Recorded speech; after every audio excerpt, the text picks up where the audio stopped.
Alrighty, folks, welcome back to another session of our Out of the Abyss. I am your Dungeon Master, Dungeon Mister, joined by our wonderful players today. If you guys want to say hello, you can. Hello. Hello. Applesauce. It's a classic. And unfortunately, we are down a player this evening, but hopefully he will be joining us next time. But until then, we'll find out what happens to Weller. But before we find out what happens to Weller, let's find out what happened last time before we get into what's happening this time. So, last time, you guys started exploring this untouched crystalline cave. You heard noise of some crunching, and Rincewind checked it out a little bit. You saw a large, three-legged, three-armed, and three-eyed creature crunching on some oddly grown crystals in your path. Attempting to sneak around it, as a group proved hard, as it actually approached you all, speaking in strange crunching noises, flailing its arms about as it did. And you actually utilized Stool to translate any thoughts and conversations that you wanted to have with it. It seemed friendly enough, some form of earth elemental who was hungry for shinies. Coming to a deal with this creature, it promised to show you a way to the weird fungus area in exchange for some gems that Dusk had. And after a couple of days, it led you through this crystalline cavern to a hole in the ground, leaving after no further promises of food were made. Realizing the way to the fungal area was down in this hole. You could see the top of a vast mushroom forest with some mushroom tops poking hundreds of feet above, and a few that were not too terribly far down from this hole. And while you were devising a plan to descend, you were assaulted by a large land shark-like creature, a boulette. And as this thing trampled around and bit ferociously, some magic was cast, which actually caused Cadmus to turn into a goat. Weller did what Weller does best, though, and even though he got knocked out for a second, Weller wailed on this beast as knocking into the ground easily with the help of your allies. With more rumblings around and the goat to take with you, you utilize some drow magic to levitate a net so you could carry down to the tops of some of these mushrooms, just these peaks. Looking about at the tops of the area, mushrooms seem gigantic and overgrown, and it may be possible to traverse the base to get further down. Taking a breather here, started the task, using a trick of the immovable rod and Cappy's own flotation to traverse the tops of these shrooms, getting lower and lower, almost into this fog cloud of spores, and finding a area that was somewhat connected together. You could actually start moving down a little easier, with some fungal growth screaming as you came close to them, though. You had Stool go tell them to keep quiet, but as he did, you heard a droning noise of a large mosquito-like demon, familiar noise some of you remember. Just before it could be seen, we've already rolled initiative as this Chasme, launches towards you, that incessant buzzing. Dusk, you are up first, and I'm getting a lot of echo from Fungi. Oh, sorry about that. You're good. Dusk, you're up first. What are you doing? All right.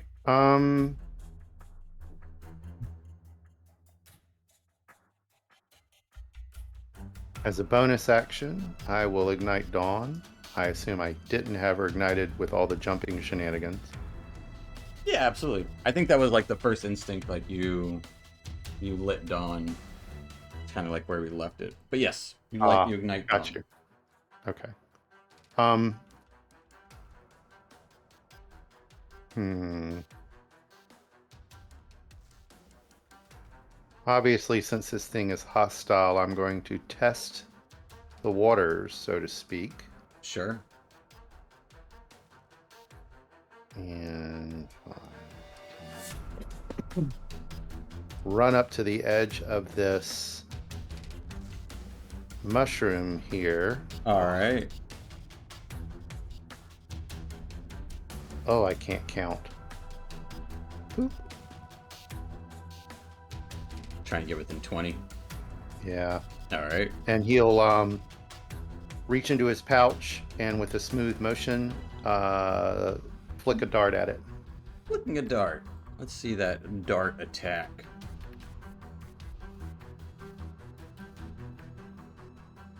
Dart. Take the first one. I will. An 18 Well, does hit it. I was going to throw 2 anyway. so- Okay. Nat 20 will Oh, also hit as I've you. never critted with a dart. There you go. Throwing 2 darts, like kind of putting them between your cat-like fingers and launching them for a total of 9 plus 5 for 14 points of damage as both of them kind of land and shred part of its wings up. That buzzing and droning getting almost unbearable as you get closer to it, though. And then, hold on.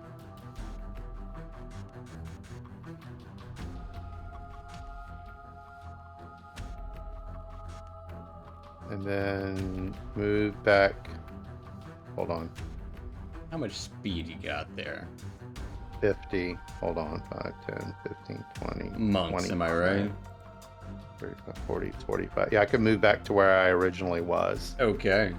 Just enough. And that's it. I assume I'm not getting those darts back, so I'm deducting them from my sheet. They are I'm done. gone. As that'll take us to Rincewind. Rincewind, what you doing? This buzzing and droning. Slap god at our monk that just sprinted threw Yep. a couple darts and sprinted back. Like, whew, not even breaking a sweat. All right, Rincewind's going to cast Bless. All right, classic. Let's see, who do we have? We have Fungi. I'll cast it at a first level. Fungi, Chasmus, and Dusk. As I just bow my head and you just feel a wave come over you. Yeah, there's this let's multicolored light shedding in the area. Oh, post it.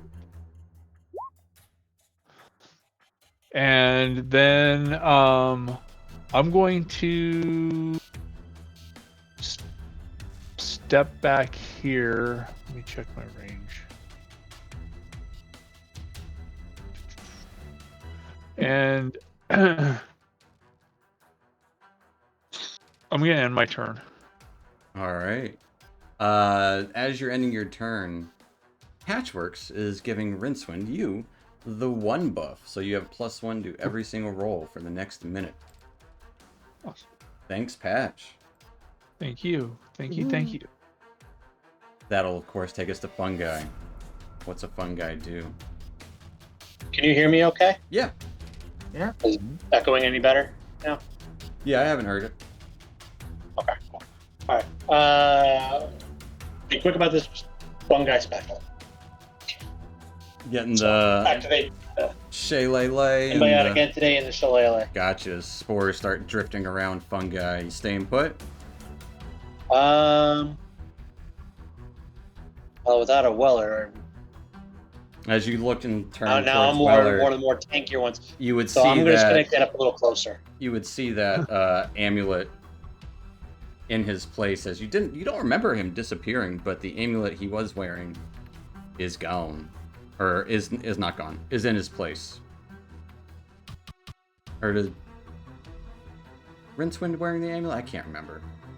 No, I don't have it. Weller was Yeah, wearing it. Weller was Take wearing a it. look. The amulet is in Weller's place. Dusk will roll his eyes. Why do we still have that thing? It's a useful thing to have in case someone misses. That'll take us to Turvy. Okay, so Turvey's gonna look at Rincewind and be like, "Oi, what about me, mate? And then he's going to come over here. We better take that measuring tool off. And try to... Do I have to turn that thing back? Yeah, I bet you I do. Oh, stepping up to the plate. Oh, yeah. What's his range on his short? Yeah, crossbow. Oh. Yeah. He's gonna take one look at that thing and go, "Oh, never mind." And step Okay. back over. Fair Step enough. back over here. And end his turn. All right, that'll take us to Casmus. We are going to cast a I'm just gonna cast the Eldritch Blast at it. All right, just an Eldritch Blast, nothing fancy here. You need to get the raid spell. 25 is gonna hit. Alright. Blast it for what's the necrotic damage from? I have no clue. I just pressed on Eldritch Oh, Blast. you might have hex or something on there. For 8 points of force Oh damage. yeah, I do. Yeah, I do. As it blasts a hole into this mosquito-like demon.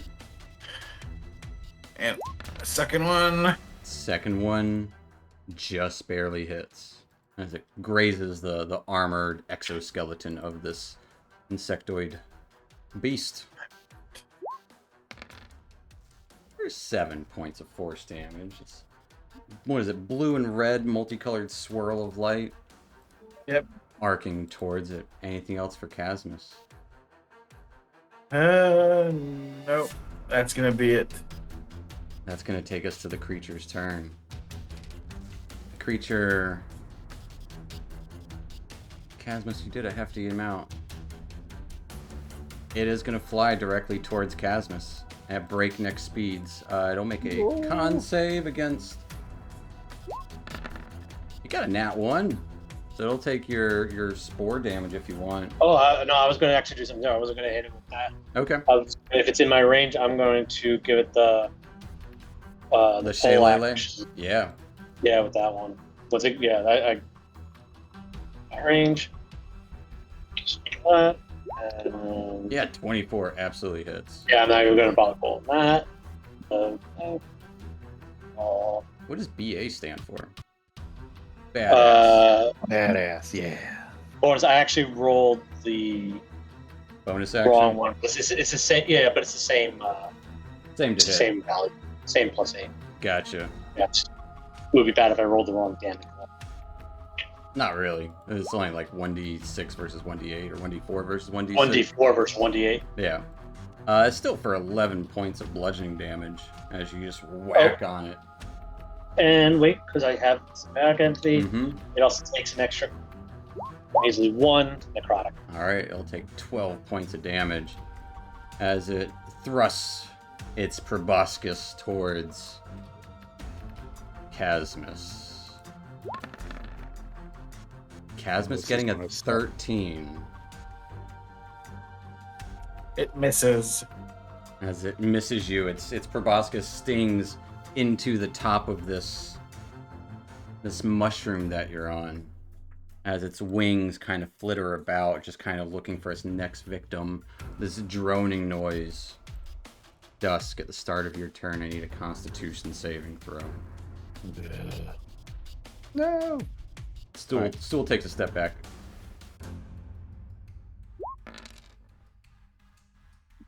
With an 11. Dusk collapses Great. as you fall unconscious. That'll take us to Rincewind. Rincewind, this intense droning. I need a Constitution save. Oh, Rince, 9. Rincewind collapses as he falls unconscious. Fungi, Here goes Bless. Oh, need a Constitution save.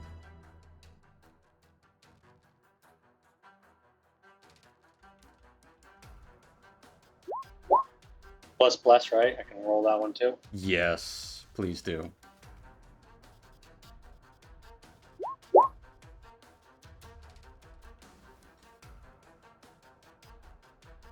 As Fungi falls unconscious, as if this wave of droning just fills your mind, fills your eyes, everything just grows dark, and this noise is almost like a hypnotic, but not hypnotic, it's terrible. Oh, so no, Bless would be gone, because Rincewind fell asleep. Make a difference anyway. That will take us to Turvy. Turvy's awake. Giving him a red dot for a reason. What's Turvy doing? Just seeing everybody just dropping like flies. Meh, meh. Kirby's gonna rush over to Rincewind and start shaking him like, "Oi, wake up! Oi, don't leave me with this thing!" Turvy shakes him. Rincewind's not waking up. And is that an action? Nah, you kind of figure it out after like half a second. Okay, then I guess man. I guess he'll shoot his hand crossbow at the thing. All right.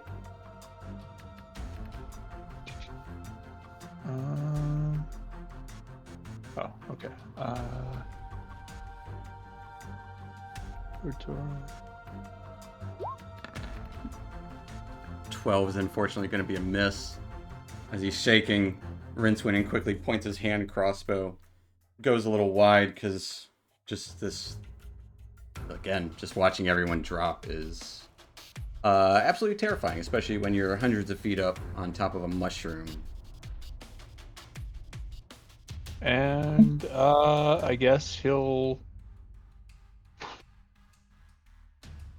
yell over to the flump, "Cheese it!" and go this way, and end his turn. All right. Casmus, start of your turn. I need a Constitution. Constitution save.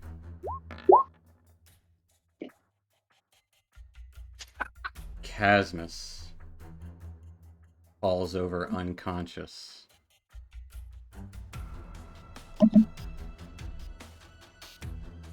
It's a doozy. This thing having free reign.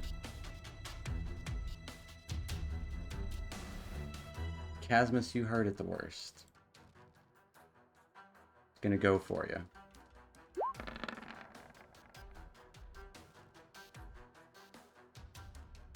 Casmus getting a crit. Nat 20. As it stabs into your unconscious form.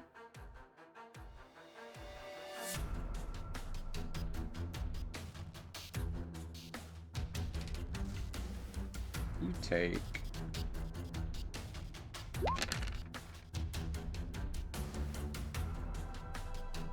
Casmus takes 26 piercing and 25 necrotic points of damage. Yeah, definitely goes to 0. As Casmus, for a brief second, and Turvy would recognize this probably too from afar, Casmus's eyes open as he feels the pain. Casmus, I have worse news for you. Your max hit points are reduced by 25. Unfortunately, Dusk, Rincewind, Fungi, all asleep. What does Turvy do? As Cappy and Rumpadump get behind him. Let's see. He's going to run up to Rincewind and just slap him right across the face. And Give me an attack by Um, Turvy? at advantage because I'm unconscious and on the Yes, ground. absolutely. So I'm incapacitated. Mm-hmm. So it's an auto crit. Uh-huh. Okay, it's an auto crit. If you hit. Well- He still has to beat the AC. But it's advantage. Okay. Let's see. I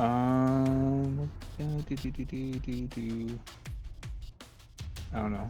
I guess I'll roll his bite attack.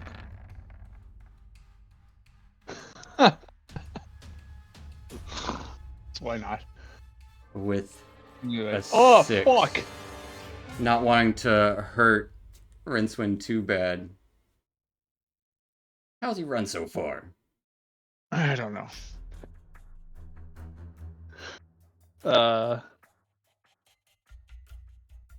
Let's see, right there. Casmus, roll me a death save, please.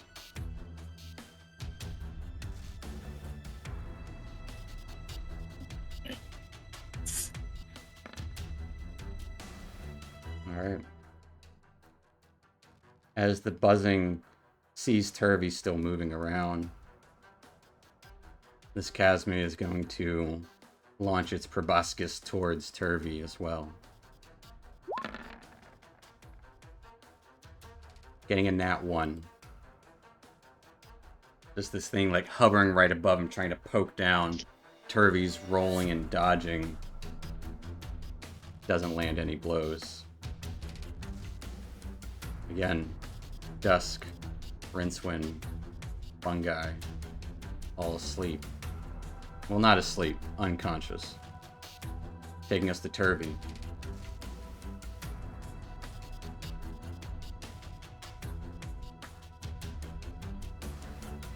So this thing saves are like better than a dragon? Why do you say that? We don't get any other saves on our turn? Or are we unconscious? We don't get any turns? It's a low DC and you fall asleep for 10 minutes until something happens. Wow, Okay. that's more potent than ancient dragon fear. I guess I'll Alright, disengage yes, the game's broken. and run over here and end my turn. Okay.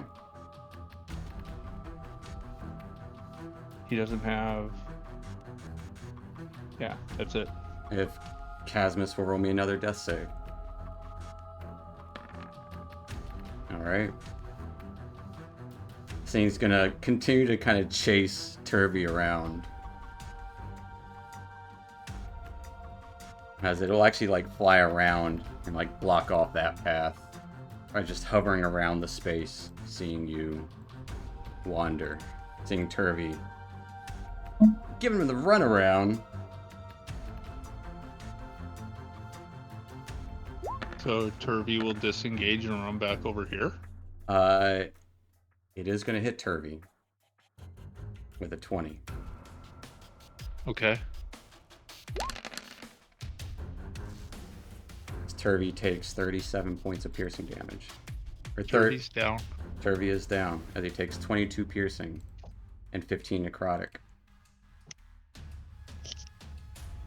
Which, at this point, I will ask you guys, do you want the other NPCs to intervene? Well, we kind of have no choice. Yeah, I mean, it feels like that or we're This is a rusting. TPK. Well, Yeah. unless they have a cunning action, they're not going to be able to do anything because they're going to have to use their action to disengage from the thing that's going to harass them. So there's no point. As soon as that thing flies over there, it's Mhm. within range of all of them. They all have to disengage and they can't cross the bridge. So what's the point? I don't know. You tell me. What's the point? Exactly. I mean, no, but like Turvey didn't have to disengage that last time. He could have done what he was trying to do previously. So, do you guys want the NPCs to intervene? Or do you want to see where this goes? Honestly, I don't imagine they would just sit there, because if we all died, they're not getting back to the grove. So I would imagine that he probably wouldn't sit there and do nothing. I mean, I imagine they're running. So Rumpadump's given up on life. Stool likes you guys, and you guys helped Cappy out. Yeah, well, I guess we'll see what they can do.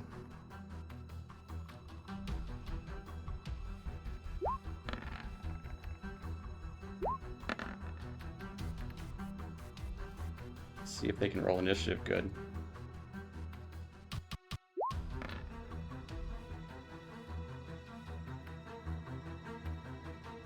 So, oh, I wasn't clicking on stool.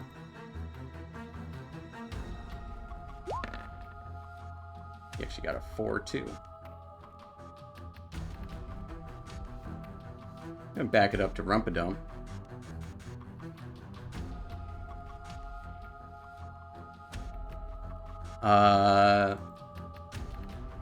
So Rumpadump does have cunning action also. That's about it. Rumpadump's gonna hold his action and say, get me over there. Stool is gonna waddle up to Dusk. They're also mushrooms. Incognito of a sort.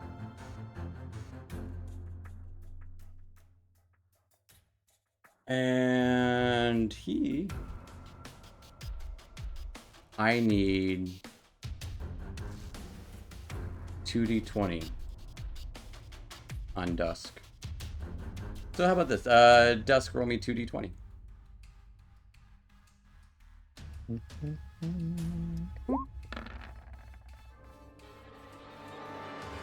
Stool's just kind of trying to figure out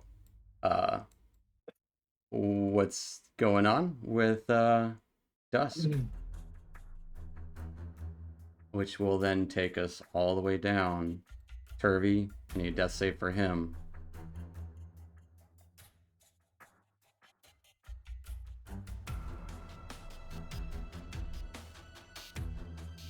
So if you just roll a... There is no save, so yeah, just d20. And then Casmus. Need a... Actually, before Casmus goes, Cappy goes. Because Cappy didn't give him an initiative. He got a 7. We'll back it up to Cappy. Cappy's gonna float on over with Rumpadump. And drop Rumpadump off. Rumpadump is then going to use his reaction as this little mushroom guy. You guys all have really high ACs. He's gonna try and hit...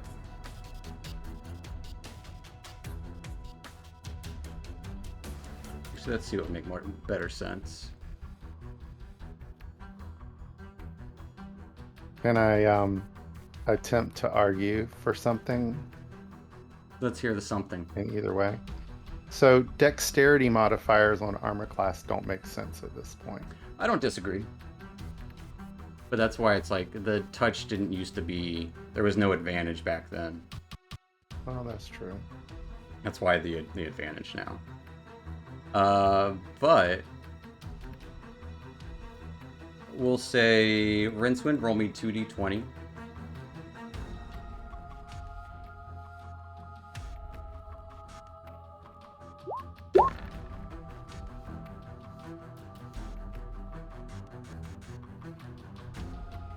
And then Fungi, roll me 2d20.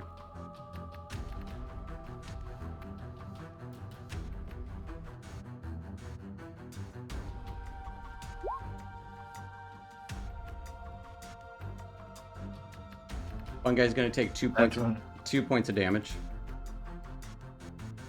and be woken up.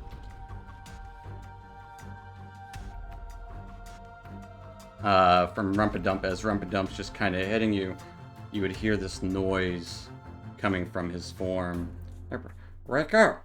We're all gonna die. I don't want to die now.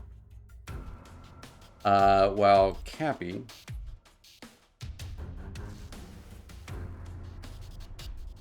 Actually, he's got better things. I should have done that instead. So on his way over here... Actually, when he gets there, he is going to... It's 3 plus 2 plus 5.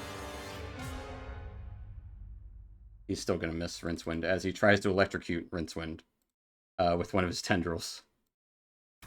He gets plus 5 with his shocking grasp.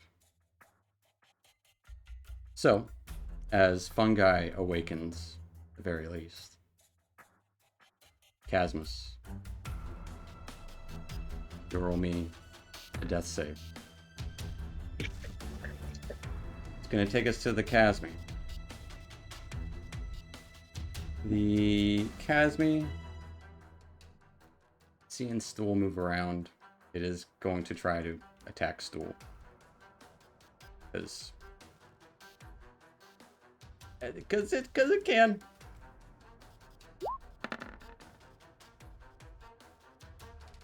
And yeah, Fungi, you're the only person to see it. But Fungi gets stabbed right through his...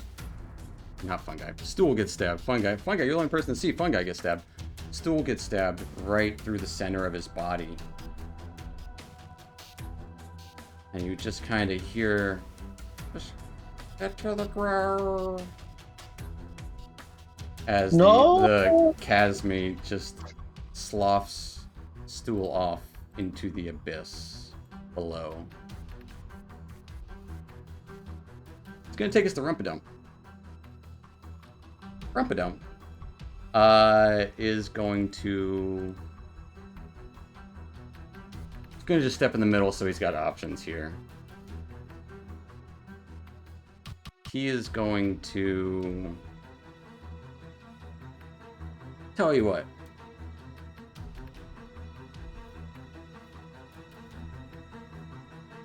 You guys choose. Dusk or Rincewind.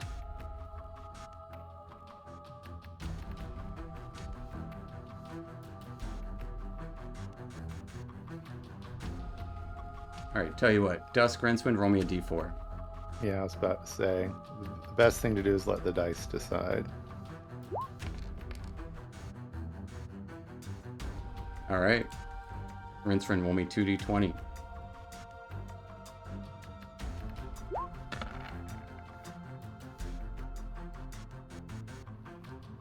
I'll allow your 1 buff to maneuver over to him.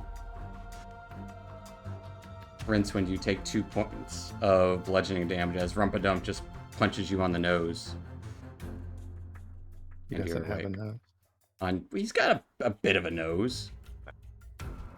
It's just small. It's just different. Which will end Rumpadump's turn.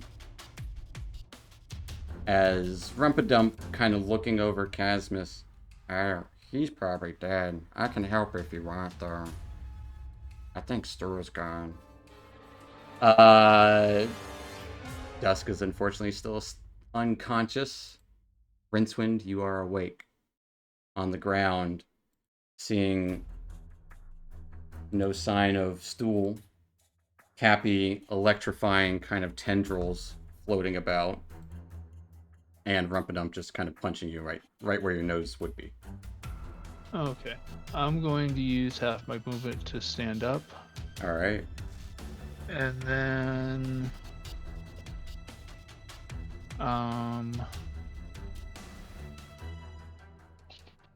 Let's see.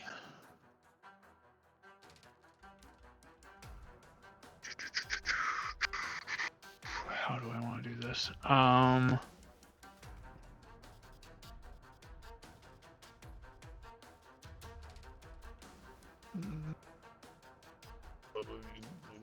Boy. I guess I will go over to Stool and Stool's gone. or not Stool, Fungi. Okay. And, Fungi, you see his eyes blinking awake. Oh, he is blinking awake. Yep. All right, then Yeah. Dusk is my next one up, and I'll try to slap Dusk All across right. the face. So unarmed strike, roll me an attack roll. Sure.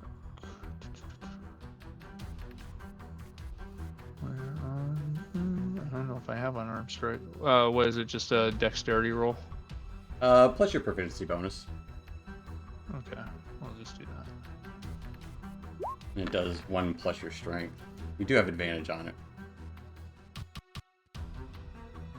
Oh. Plus your proficiency bonus?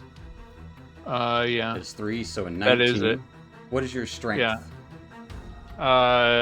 Strength. Oh, oops. I'm sorry. I should have rolled strength. I'm sorry. Strength is 0, so it would be a You 2 can or a still 12 attack with your plus dexterity. 1 is 13. I would say he can still do his unarmed with dexterity.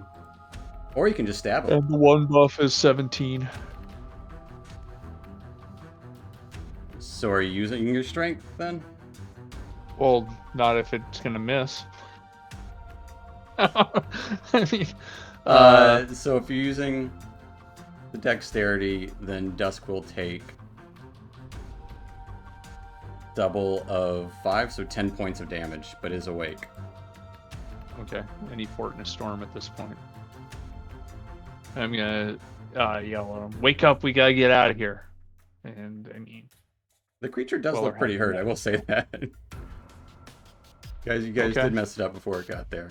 But that will take us to Fungi. Seeing this clusterfuck, and you just witness Stool go over the edge. oh, can I move then? Yeah, though? absolutely. Okay, I'm gonna move. You got over. 10 more feet, something like that? Yeah. I want to get out of the buzz range in case it comes down again.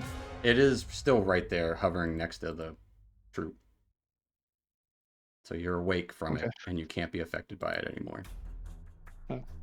That'll take us to Turvy. End of turn. If you'll give me a death save. Or wait, no, Oh, back to Fungi. Hey, Yeah, All Fungi. I'll get myself up. I've already given my no rule. Yep.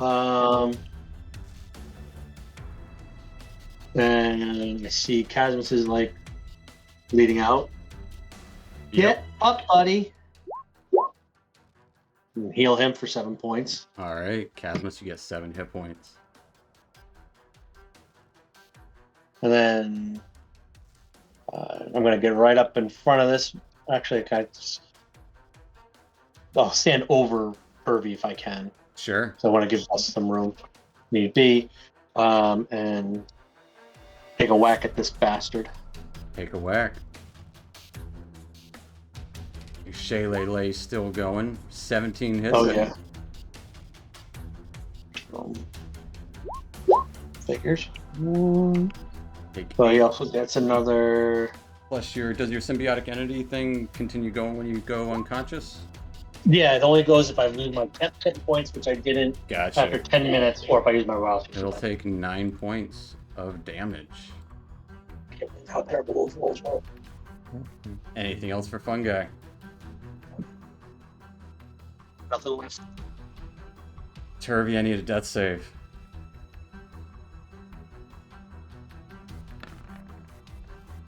Alright. I'll take us to Cappy. Cappy is going to... He doesn't have much. But, for funsies, seeing Casmus kind of wake up, his tendrils start to turn translucent. Oh, you'll surprise him, that's what. as you guys would see Casmus disappear as he casts invisibility on Casmus.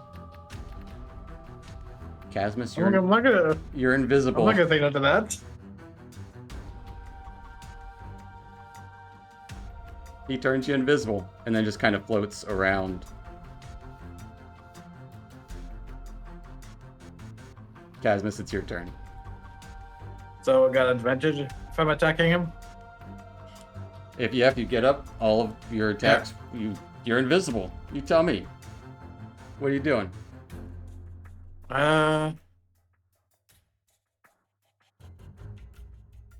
Let's see. TD8. Eldritch Blast is a bit more damage, so Because you get 2.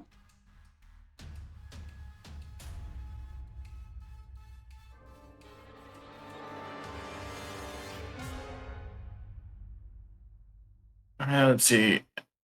Just want to make sure that I'm getting not too close. You still hear the droning, but it's not affecting you as much because you've already been... Gonna move right there, Woken and then up, he's probably. gonna attack. He's gonna attack. All right. Shooting some Eldritch Blasts. Yeah. So the advantage is for the first one. I would say both of them. It all happens concurrently at the same time. Oh. 27 will Same hit. attack action. Yeah, because if it was an attack action, you make those swings separately. But with Eldritch Blast, both the blasts kind of happen at the same time, essentially. But a 27 will hit for 8 force damage, and a nat 20 will also hit for 22, for a total of 30 points of damage, as this thing just hovering there, kind of getting knocked around. It does a bunch of flips as you're blasting it. No longer invisible. Anything else for Casmus? He is going to. Yeah, he's gonna use his last spell slot, Misty Step Away. All right. So 30 feet, right back down there. Yeah, right there. It's going to take us to the incessant buzzing creature. Hail of Spores. All right. There's got to be a 16 con. Han is surprisingly not this creature's strong suit. I got a 9. So, and until I got Symbiotic. And yep, I get to roll twice. I'm just going to use the crit damage Yeah. one. I'll take 7 For points. 7. As this thing, just like you would see that crusty shell kind of just start changing colors as it is faltering bad. On its last leg. In fact, and speaking of its legs, you would see them kind of start to shrivel up. Takes one last desperate attempt to stab Fungi with his proboscis. Getting a 12 to hit. Does not hit. As it misses, seeing that it's starting to kind of deteriorate. Oddly enough, its eyes aren't very bug-like. It looks desperate. And it is going to start to fly away. Fungi, you get an attack of opportunity as it tries to fly away from you. Fuck this. Come on. There's my. Fuck you, dude. With a nat frickin' 20. You can definitely roll damage if you want, but I guarantee you, it's going to... I'm laying it as Yeah. much as I can on that. Yeah, absolutely. Dude. I had 2 left. But a nat 20 is for 23 points of damages. What does it look like as you end the existence of this Chasme on this plane of existence? I jump on its head. I smash my magical shillelagh right through its dome and jump back off onto the mushroom as he whirls down, dying to the ground. Yeah, and as it's twirling down into the mist, you just see it kind of just deteriorating. Classic, turning into dust sort of bits and goo just kind of splattering everywhere, blood dripping all over it as it descends. Rumpadump's next. Rumpadump's gonna try to heal Turvy as best he can. Rumpadump stabilizes Turvy as the creature falls into the abyss below. All of you awake. Aside from Turvy, who's he's a 0. So, come on, buddy. You're okay. I'm 7 points with the healing word. All right. Turvy's max hit points at the moment are reduced by, I gotta go back and see how much it hit Turvy for.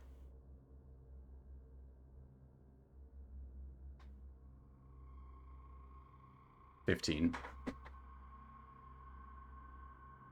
You 5. Yeah. It's because it crit you. Yeah.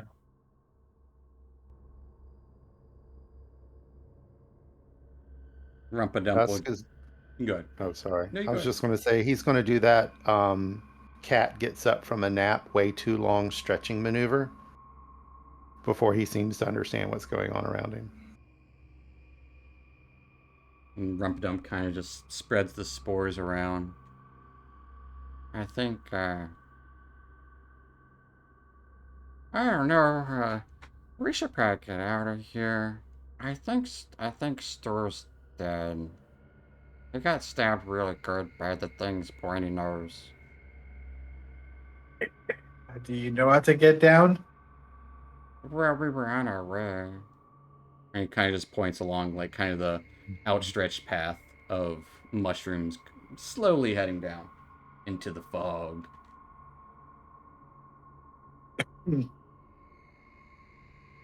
What about those things over there? Let's get this points to. I told them to be These things. quiet. They didn't make any noise after I told them. Oh, I didn't. No, that was Stu. Stu told them to be quiet. They didn't make any noise. Otherwise, they'd be making noise now. What would it matter, though? If we get too close to them, they ain't gonna start making noise. We're already too close. Usually they're within like 30 or 40 feet. I've seen them before. I guess we should just keep going then. Yeah, let's But head down. Stu, I think he was special.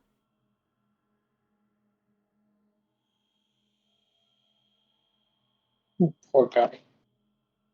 He died violently. And Cappy That's looks weird. like not quite a smile, just an expressionless face over his mouth. He would telepathically kind of speak to all of you. Right, they have telepathy. Telepathy. Yeah. I didn't know what to do. It all happened so quick. The noise.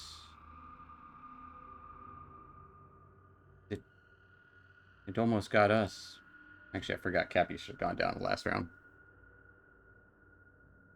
But he didn't, because I forgot. But it was a It happens. brave little mushroom.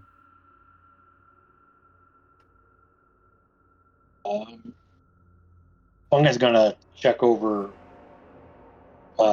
Kaz's wounds. Can I give like a medicine check or anything to see if like we can fix his hit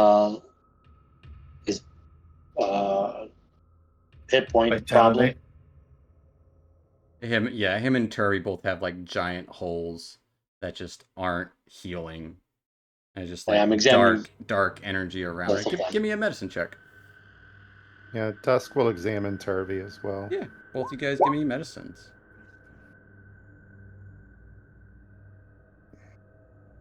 With a 15, you are unsure exactly what could cause this type of wound.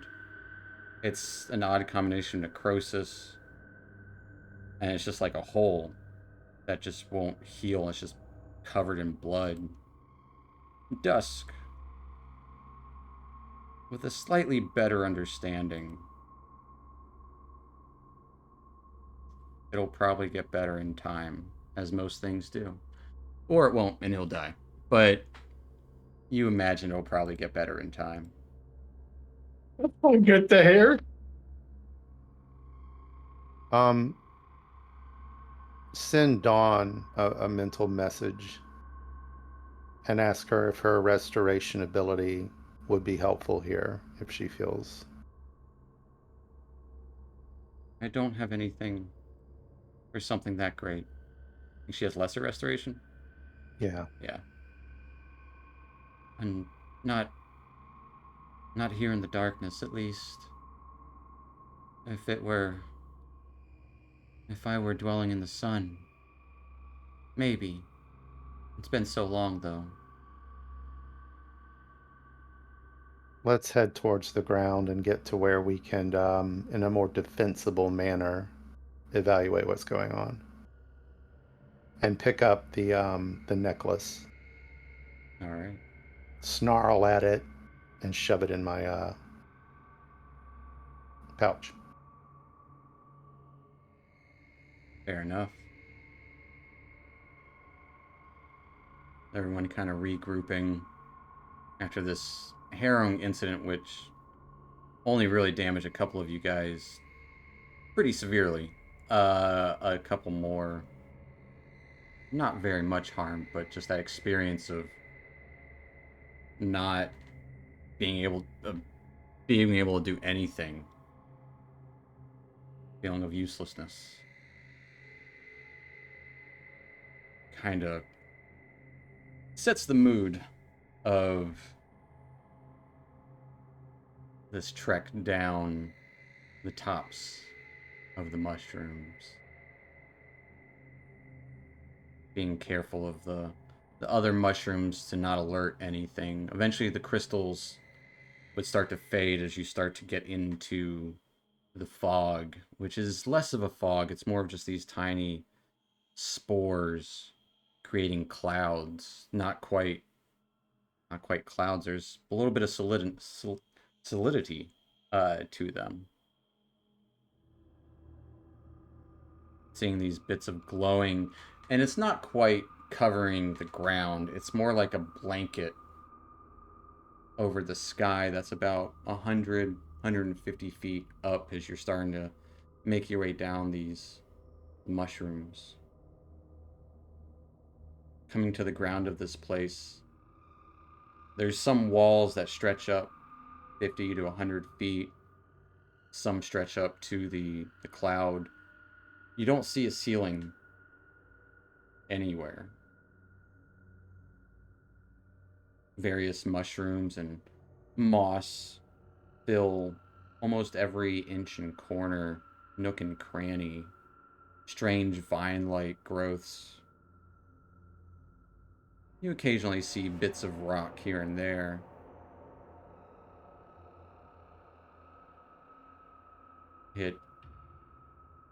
I would say that dusk has most tabaxi, even if you're not from across the seas, might remind you of stories of the jungle. You would occasionally hear these faint noises, snarling or screeching, hooting, buzzing. Although you would notice some insects about here and there. Keep a close eye on them. The occasional little bit of shadows moving. A lot of low lit areas and other areas of darkness as well where you can't see anything. But there do seem to be a number of what are they? Torch stalks? Or I think they might just be called glow night lights. And torch stalks about the place. You can see plenty of mostly Zerkwood, blue caps, and Trillimac. And the occasional lightly luminescent moss known as Ormu. And kind of make a lantern in times of need.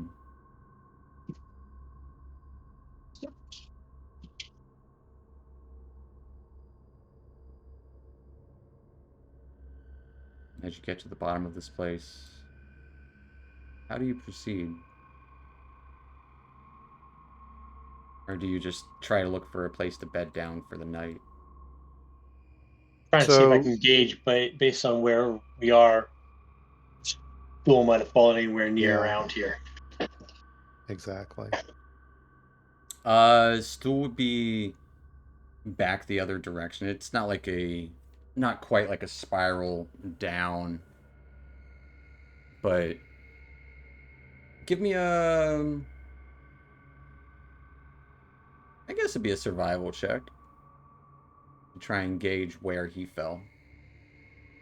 Can dusk help by Abs- referencing where the mushrooms are? Absolutely. Well, probably not needed. Eh, but roll with advantage. Roll again, Fungi. We'll take the first one.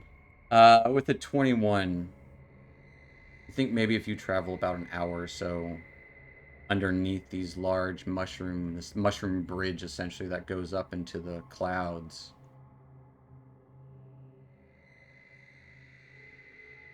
You could probably figure out what direction he went in. Or he fell in. I think we should try and find Stool if there's a chance he's okay. We owe it to him to see if we can find him. We wouldn't have been able to talk to the rock muncher if it wasn't for him. True. True. Well, and he had been with you since the beginning, from what I understand. Yes. I agree. You would see Turvey just being silent throughout all this. I don't know if you remember, but there was a time when Turvey and Stool were kind of close after the loss of his sister. I should have done this earlier before we went down, but I'm going to give us a pass without trace. Okay. Now as we're just so we can try and avoid any other conflict while we look for Stool, hopefully. Fair enough. So everyone give me a stealth check as you try and sneakily pass under this bridge of mushrooms, which some of them don't even have stalks that go to the ground. Some of them just kind of stretch, almost like grown out. It kind of defies gravity in a way. Plus 10, not bad.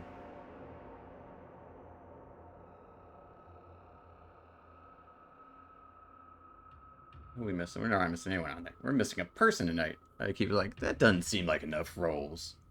But heading under the brush, again, you would start to hear as you're kind of passing through these bush-like area. And it is somewhat cavernous here, although you can see the mist above. Again, no ceiling, so it's this weird, almost like a canyon spaces in certain perspectives. As you're walking by sneakily, Rincewind, you would be the first to see it. Maybe about 30 minutes into your travel. A large three-legged creature. No eyes. But a huge mouth. And actually looking on it, you would see 3 tentacles. Long and spiked. Trudging through a pile of mud at the moment. Snacking on bits of rotten fungus. Let's see if I have a picture. It's just like a fungus Zorn. Worse. This looks like some sort of wild beast crunching on rotten fungus. It almost like goes to sniff, but on one of these tentacles you would see 3 eyes kind of looking around, observing the space as it's chewing on things. These 2 tentacles, you would even see in its grasp One of those hook horrors. Of one of its tentacles just kind of wrapped up as it's dragging it along. Almost like it's waiting for it to finish rotting. Well, I'll hold up the group and as quietly as I can explain what I'm seeing ahead. And then I don't know. What are my options for? You guys are being sneaky enough, you feel like. It's in fact, give me a be Yeah, extinguished an dawn. arcana check. Yeah, because there are lights about. Yeah, you would see this from maybe 100 or so feet away.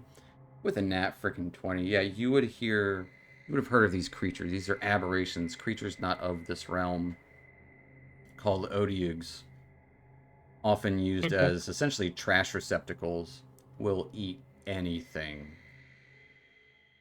And also can understand speech, although they are rabid animals, essentially, from another realm. And it Well, then has those things are good best reach. avoided. Yeah, absolutely. So I'll just give him the same thing, like another thing on 3 legs. Let's avoid it if possible.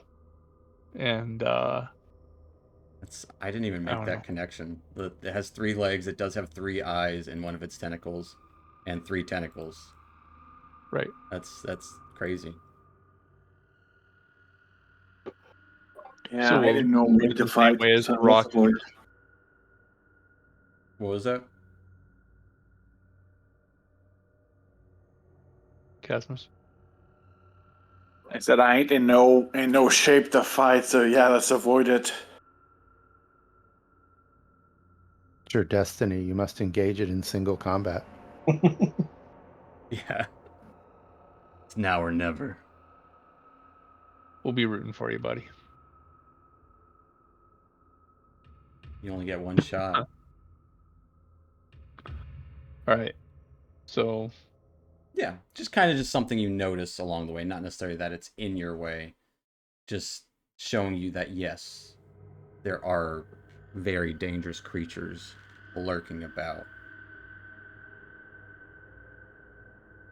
Did Rincewind explain like everything he knows? It's up to Rincewind.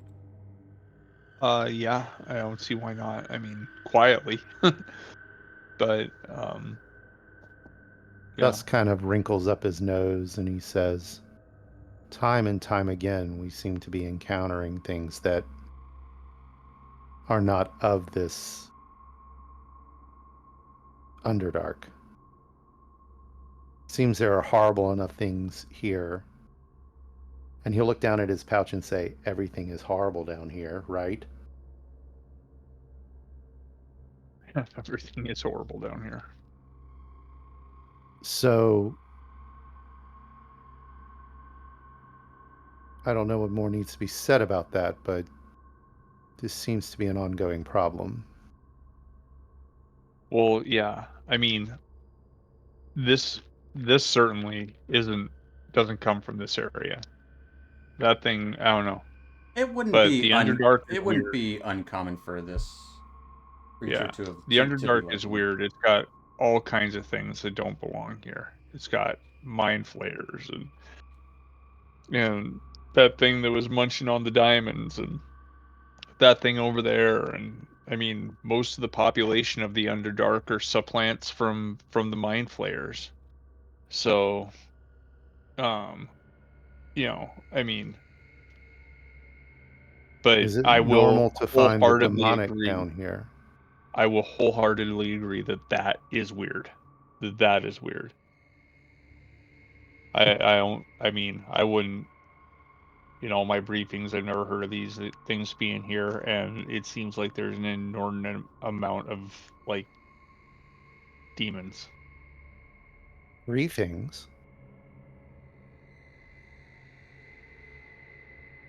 What do you mean by briefings? Briefings? Did I say Yes, briefings? briefings. I know some Oh. humans wear small undergarments they call briefs. Is that what you mean? Yeah, exactly. That is exactly what I mean. Brief. That's what We my had a people human call. at my monastery that used to walk around in these briefs and nothing else. Everyone else found it disturbing. I had no idea why. Briefings are the best. But what do you mean by briefings? Well, I'm not from around here, as you may have noticed as well. Well, none of us are, but I had none of these briefings. I mean, I kind of am. Well, True. I've yeah, kind of. I mean, and Weller, obviously, is from what Tur- we know of him. He spent some time above, but Turvey will say, well, you know, I'm people are not from here. too far away from here. We're just down the cave somewhere. Turvy, but sure. And in all your time down here, have you seen all the weird shit that we're recently seeing you know, lately? Those rock beasts that we saw. I've seen them. The Well, you're from a bullets. mining community, so that makes sense. Dusk Uh, narrows his eyes and says, I would like to hear more of these briefings. Well, I'm not. What I'm here for really isn't a huge secret to you, and it's not going to have any consequence one way or the other. But my people like to kind of keep an eye on the Underdark because there are certain beings down here that are a danger to my kind, and we like to know a little bit of the comings and the goings. So my people send people like me out to places like this to explore. And as part of that training, we get briefed on some of the beasts that are around, what we can expect to see. Oh, that and is I've very specific and evasive all at the same time. Yep, I- that's I've part been of the sent training here to too. take care of demons personally, so I mean they're probably not common down here at all. Dusk starts to So, talk and he stops, starts again, stops, and then says, so both of you are here of your own free will. well, we'll call it that. Not entirely. Turvey will say, we all got captured back at the Velkenvelv place before we met up with you and Fungi. Where were all of you captured? I don't I even was know. brought down from the surface to fulfill some sort of Drow's perverted whatevers. Turvey will just say, I was, me and Topsy we were just traveling away from Bling and Stone for a bit. Had to get away from all that. And Across you're the going lake. back now? Were you two captured while in the already in the Underdark? Yeah, we were. I was captured already in the Underdark. Yeah, so was I. I came down here, and I don't remember exactly where I was captured, but I know I was down there.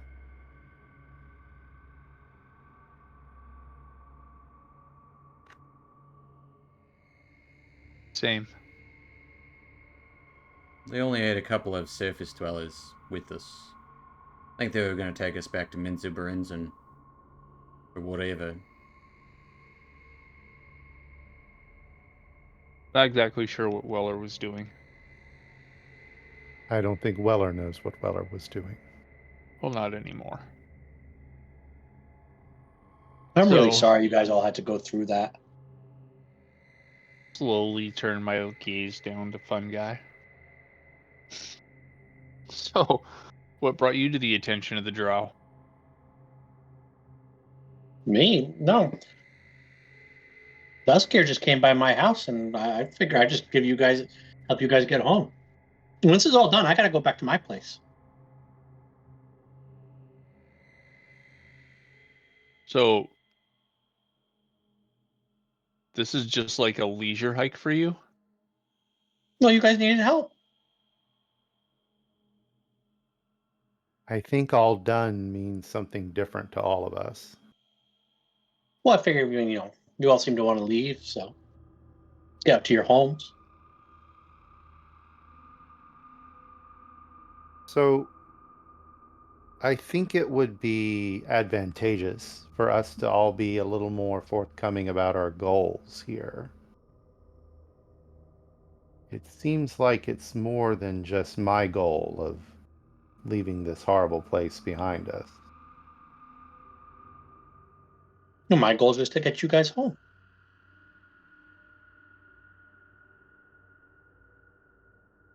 Dusk is just looking back and forth from Casmus to Rincewind. Like I said, I'm not allowed to say much details, but it has to do with demons. All of us seem to have a lot to do with demons lately.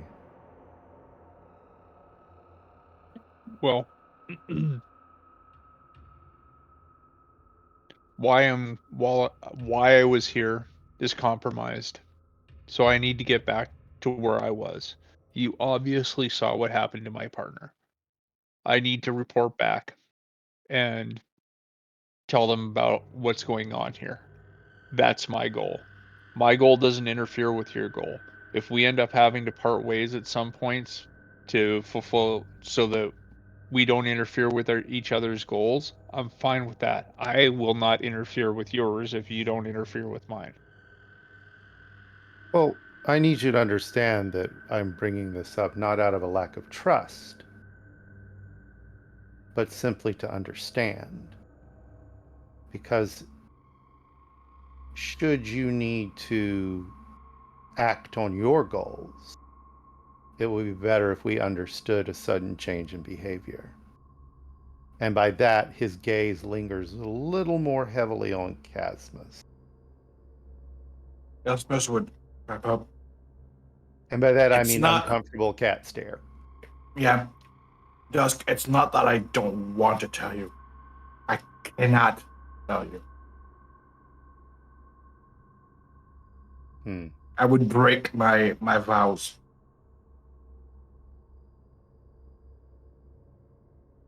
I don't want to ask him to break vows. Right? No. Of course. What does it mean to break a vow? Vows mean different things. As a warrior of mercy, I made several vows, but vows are complex. It kind of depends on who you're vowing to. Indeed. I mean, Casmus here may be well within the long reach of the law when it comes to his vows. So vows may be taken more or less seriously for some than others. I've taken a vow and I mean to fulfill it, but I mean, it's not so strict that I can't bend to fulfill what I need to do. I'm only familiar with vows of a spiritual nature. I assume yours are less spiritual and more absolute. A little bit of both. Why did I think Baldur's Gate when I said the word absolute? Uh-huh.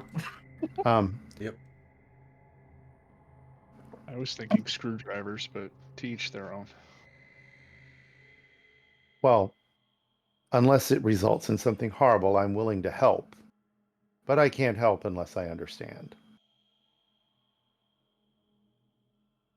Just think about that. I'll have to try to reach out before I can explain, be allowed to explain. I'm supposed to be exactly be down here.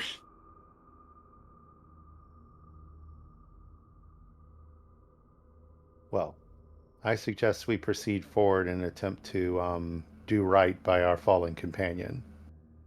As you say that, kind of pushing past a couple of bulbous, succulent sort of leaves. With your previous survival check, kind of trying to find, taking a little bit of time, you would see a small fallen body of stool, broken in pieces, as if Hmm. a mushroom fell. There's no interior mess. It's literally just like crumbled pieces of a mushroom filling the area. And we're not filling the area, it's small. He's tiny. Uh but seeing this crumbled bits, and the reason you can see it is because they're glowing. You would start to see little small roots stretching into the ground from where they fell. Looking up above, all you see is cloudscape, essentially. A couple of pillars of rock nearby, and the occasional tall stalk of mushroom, and other smaller mushrooms about, too. Spores seem heavier here, lightly illuminated, but not, not like, hey, here's a big sunlit mushroom body. More just this faint glow, like a number of things have in the area. This has a whitish green sort of glow. Have any idea what's possibly happening to him? Give me a nature check. It'll be a high DC. Maybe he's turning into one of those purple screamers, and we should just burn him. Oh Lord. Hold on. Your past life. All right, with the 22, I would say you're not exactly sure, but it seems like it's lightly taking root, whatever the remains are, and is attempting to grow. Although it's broken in bits and pieces. Rumpadump. Yeah, yeah. Is this as it should be? I don't know. I haven't been with anyone real, from my people in a long time. I don't remember a whole lot from them. I've been separated for so long. I think that, I don't know, looks like he's grown into little mushrooms. It's weird. But maybe, Does this feel wrong? no. Stool never felt wrong. Funguy's going to go kneel next to where it is, and he's just going to go and whisper down to the parts of stool. So you guys don't hear. Stool knows what I'm saying. That's fair. Maybe he made it home after all. Or at least close to it. Maybe he's making his own. I don't know.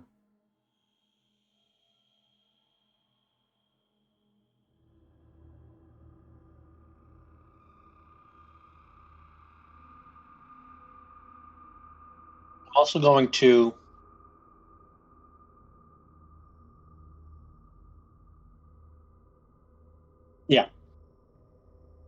I'm going to take out of my pouch one of my numerous bigwigs. Okay. I'm going to plant it in there with them. Okay. Who knows? Fair enough. Who knows what the future holds? Maybe he won't be such a little guy in his next life.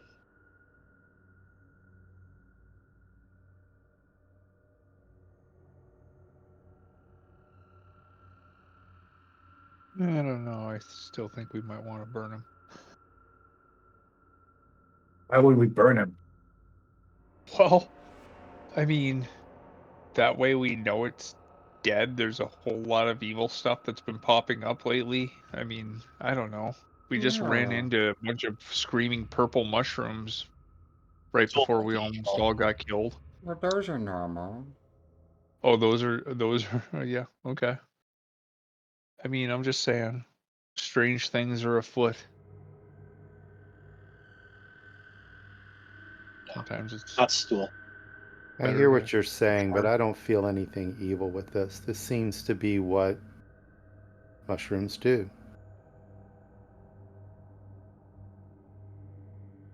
Okay.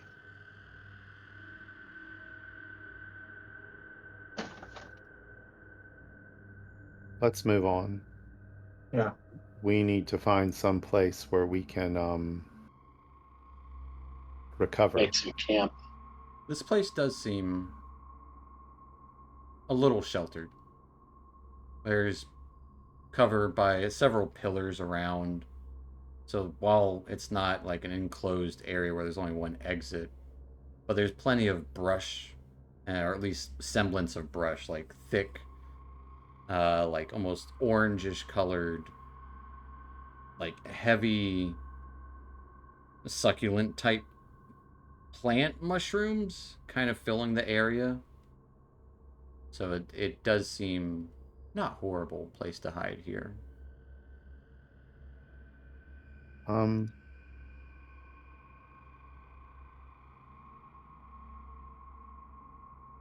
I mean, I would be in favor. We would be near stool, so to speak.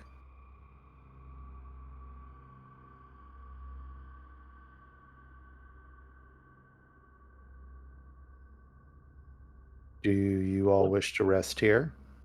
Because we need to make sure that Casmus and Turvy recover correctly. I think. Seems a good a spot as any. Yeah. Because that, and he will poke at the hole in Casmus,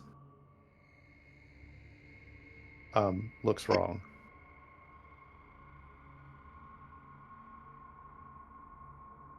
It's like the blood is like blackening. It's yeah. It's not a pleasant sight in either him or Turvy.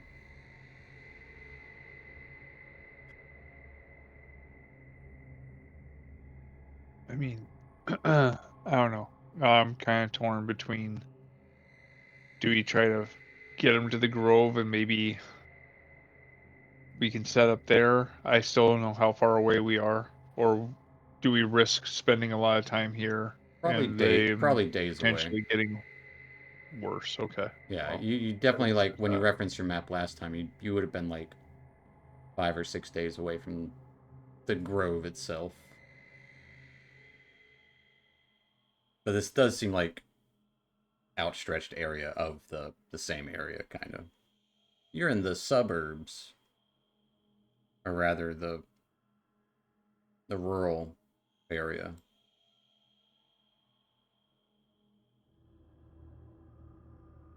Okay. Just sleep here.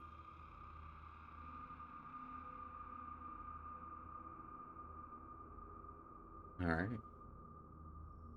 And as we kind of settle down, I do want to look around since this area seems rich with plants, fungus, and whatnot, and see if I can find anything useful to treat in recovery or simply to make a healing potion. Because I think I've been neglecting the whole herbalism proficiency thing. Yeah. Not using it because I'm reading over it and It's for making it helps potions a of healing. lot. Yeah. Yeah. Like, and it helps in locating plants Mm-hmm. for that, all that stuff. Yeah, give me a nature check at advantage. Can I? Oh, I was gonna say, is there any way for me to help them too? Because I have the same thing. Probably also Well, neglect. my nature, I have a 0. But if you read in the tool proficiency for herbalism kit, Mm-hmm. it says you can use it, and the find plants Or is a survival? DC 15. Survival would be the same as proficiency with herbalism kit. So yeah, if that's cool with you. Yeah, so that's why. So Survival. essentially, the proficiency with the tool when using a skill gives you advantage on said skill. So yeah, Okay. survival at advantage. Yeah. But essentially, That was they're taking away not straight tool proficiencies, but they're gonna equate most things to a skill proficiency. But if you're yeah, proficient that with the does make tool, it easier. you get advantage. Ooh, why didn't that roll? Oh, Or is I there guess any I'll do way that last. again that I can help her? We're taking this too because I got the exact same thing. You can roll your own if you'd like.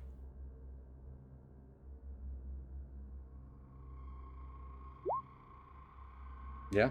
Both of you guys spending about an hour or so as the others are resting at camp. You would find several small mushrooms that would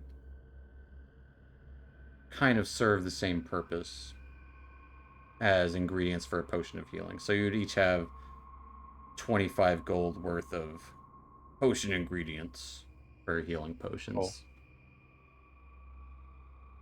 And perhaps I could help Fungi start to put one together since he requires less rest. That is true. I could do it.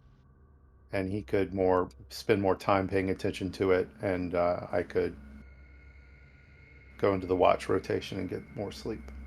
Absolutely. Sounds Yeah, a we good need to plan. start doing stuff like this more often Yeah. because, I mean, we have all the skills we've acquired. We're usually more busy running for our lives. Yeah. Yeah, Uh, absolutely. but as you have a kind of quiet night, Oh, can uh, I one more thing before we bed down is gonna cast 2 good berries okay. and just give me like 20 berries between 1, 2, so, Here's the thing about how we're going to do travel, though. It's going to be over the course of several days. okay. So it'll be kind of hard to keep. Well, I'll say you can have one good berry cast for sure.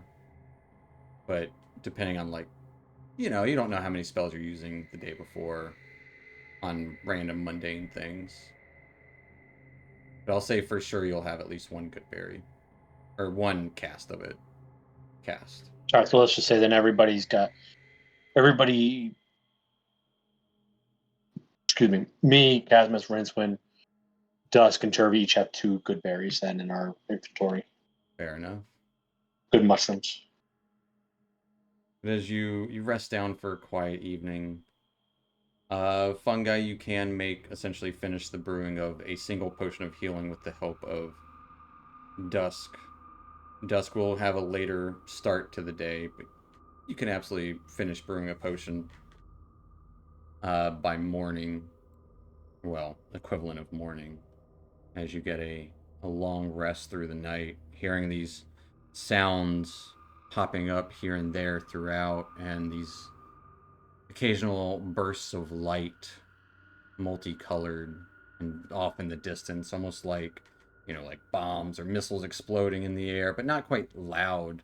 It's just like these weird flashes, almost lightning. But as you get your rest on, we're going to take our little 5-10 minute break, folks, so stick around. We'll be back here in a few minutes. Guys. All right.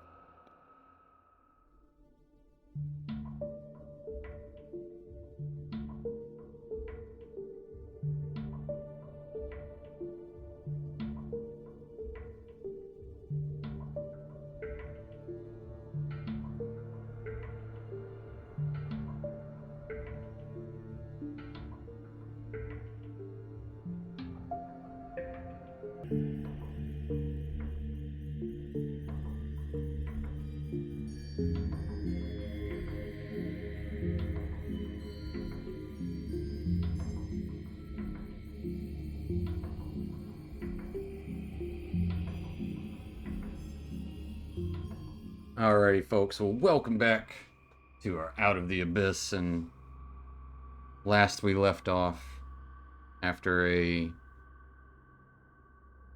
horrifying battle against a Chasmi demon,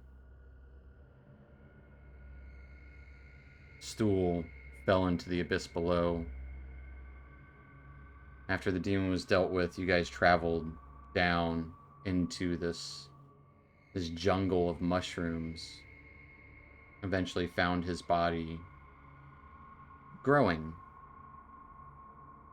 and gathered some ingredients around and got a long rest in this eerie, quiet yet loud place.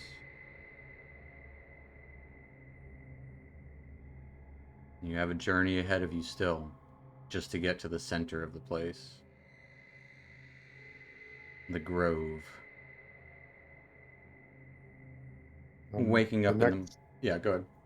oh, sorry. No, you go ahead. The next morning, immediately kind of check over Casmus and Turvy. They feel fine. Hit points are back to full.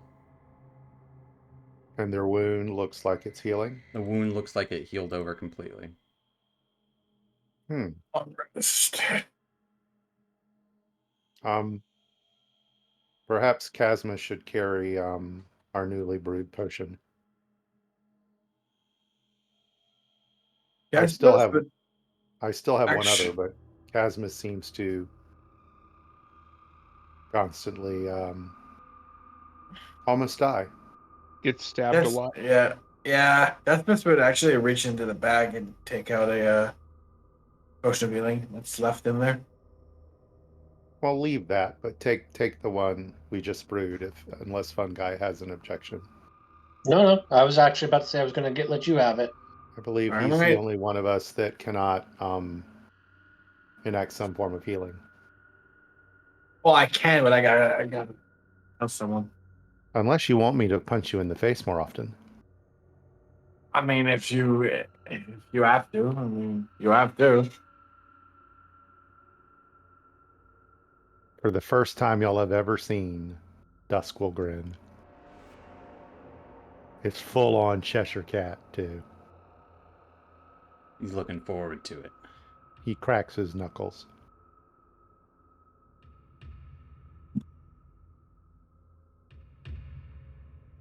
So, with the journey ahead of you, we're going to do something a little different with this next passage of travel. Try and shake things up a little bit. I'm going to give you guys a chance to narrate kind of how you see this travel going and what kind of obstacles you might encounter and what sort of actions or what you would do, your character would be doing to help overcome said obstacle, if that makes sense. Like how do you guys see this travel going to the Neverlight Grove? Odd because it is lit around the area sparsely.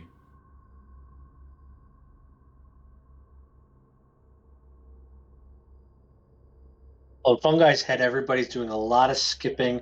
It kind of looks like a 1940s Disney cartoon with everybody got big smiles on their faces. And everybody's just enjoying life. Okay, time for some player combat. Yeah. No, like it's almost like a maze of mushrooms in this place. This could include things such as, I'm going to use an example that you guys won't do because you don't have Weller for strength stuff. But for example, even just like an area of thick mushroom brambles blocking your path. Kind of, if Weller were here, you would imagine him chopping away to kind of clear that path for good ways. Like that's the direction you got to go, but this is the thing in your way. Or Yeah, kind of just trying to put the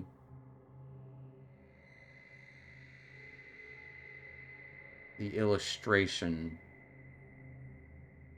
in your hands. Okay. Well, Okay. I think fungi, I see doing three main things. One, like we did back in that crystal cavern, I'll use a wild companion every now and then to keep like a bat or something to kind of scout ahead and look through its eyes every now and then, making sure stuff is kind of okay ahead of us the best as I can. I gotcha. Not that we're getting like surprised by any creatures. Two, I'm also going to keep lookout ahead of me for any kind of dangerous mushrooms or other kind of native So native what things that will. what one thing, if you had to choose one thing? If I can only do one, then I would say it's probably having the wild companion, uh, keeping an eye out for any sort of dangerous creatures ahead of us. What would this wild companion be? I'd probably go back to the bat form again. Okay. A mushroom bat. hmm I should have also said, like, basically anytime I'm wild shaped or got anything, assume it's a little dead and decaying looking. Yeah. It just is. And has a mushroom cap. Everybody. Fair enough.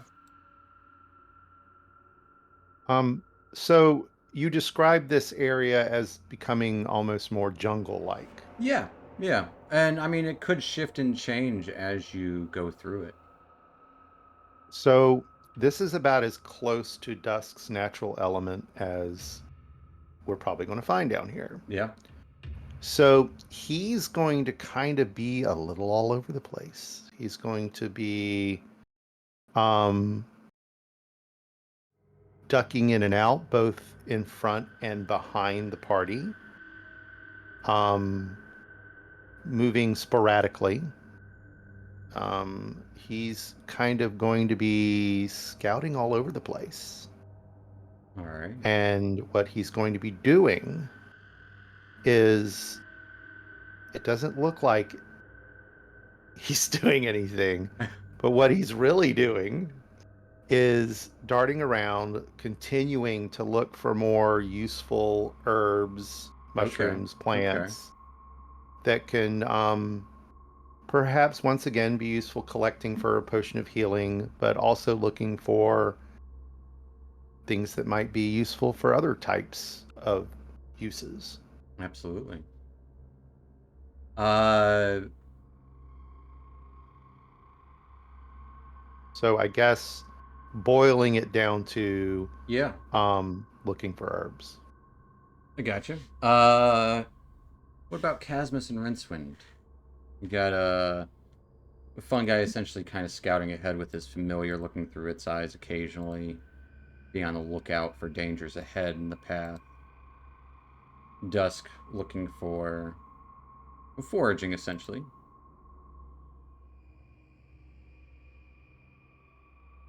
Yeah, so it's probably just look around and use his Eldritch side to detect if there's any magic that seems completely out of place.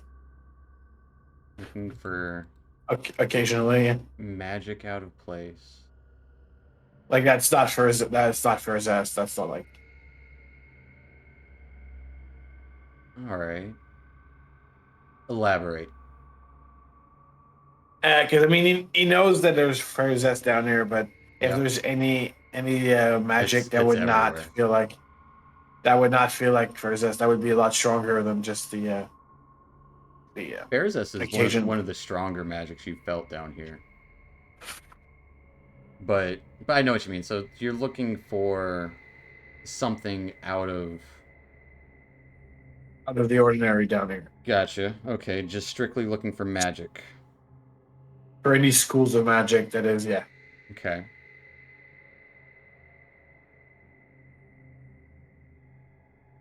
I mean, I guess Rincewind is more looking towards the skies, looking for those chasms or whatever, and because he's more and more concerned about the fact that we're going deeper and deeper instead of going I would up say it's kind of a steady and up. cavern here. Less, it's a little hilly. You would be going up and down in both ways. Well, we already went down several hundred feet on the mushrooms, Yes. right? Yes. So, yeah, it's still a concern. I mean, we haven't. It doesn't seem like we've made any altitude going up. We just keep going down and down. So and everyone's essentially observational skills. yeah, I mean, I'm more concerned with getting us to where we're gonna go safely, but I don't know. Is anybody tracking the map or trying to keep track of where we're crossing, say, rivers or streams, and trying to keep track of where it is to plot our course? Well, that was one other thing I was going to say. If I, because the other thing was, I would have been just kind of carving on mushrooms as we go along, and druidic, like basically a numbering system, so I could track someone. We wouldn't accidentally backtrack at all. And I would like also something unusual to happen over the next few days. Dusk seems to be spending a lot more time staring intently at Dawn. And you will all notice at one point, he looks at Dawn, then he holds out his hand, and a brief burst of radiant light shoots out of his hand.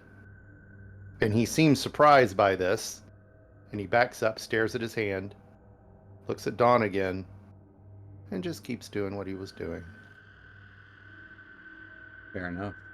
Little foreshadowing. So I want everyone to roll me a d20.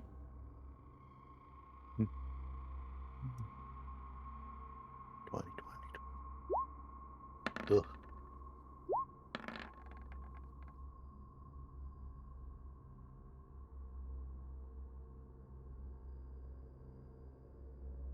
Asmus. Yeah, just a second. You're good. You're part of everyone.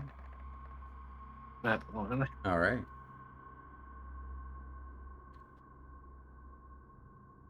Rinsman, we're going to start with you. As you're glancing up, give me a perception check up into those cloudy mists and fog above, following along with the map, making sure everyone's on point.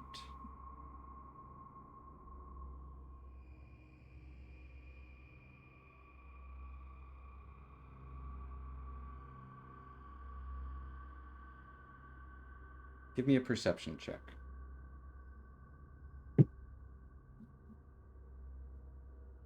Rincewind? Oh, who? I'm sorry. My Yeah, wife you. was talking to Oh, me. you're I good. muted out for a second. I'm sorry. What was that? As you're kind of looking up at the sky, the clouds, and following along with the map, making sure everyone's on task for the direction, even though the Catman is bounding around the area. Give me a perception check. Keyboard isn't working. With a 12.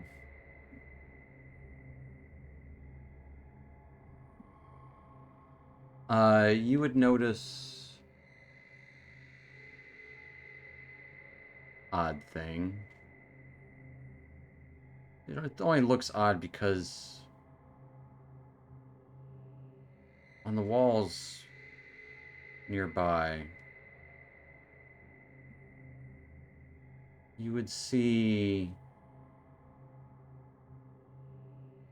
what look to be torn and tattered cloaks. Dark cloaks kind of not quite hanging, but kind of, yeah, hang like torn along the side of some of these cliff marks.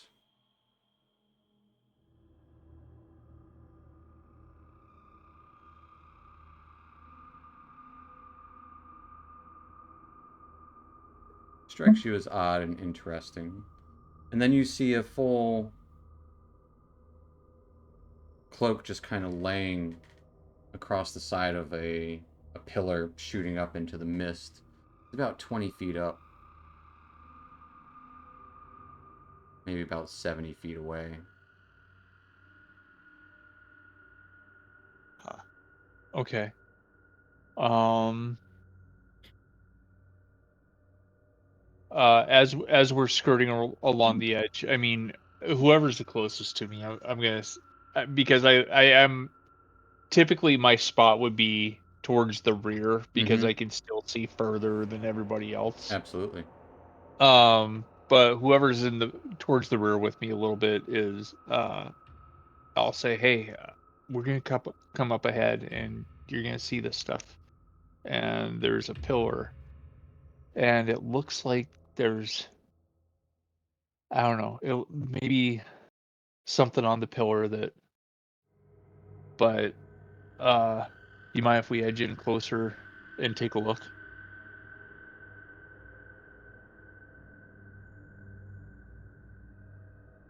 So whoever in the party wants to.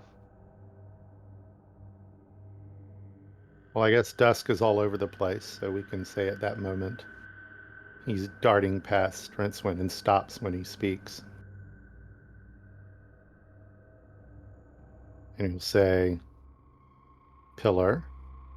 Yeah, as whoever's as as we are still kind of approaching it, I'll try to hold the party up a little bit short so that I can better explain as it comes into view what they're going to end up seeing.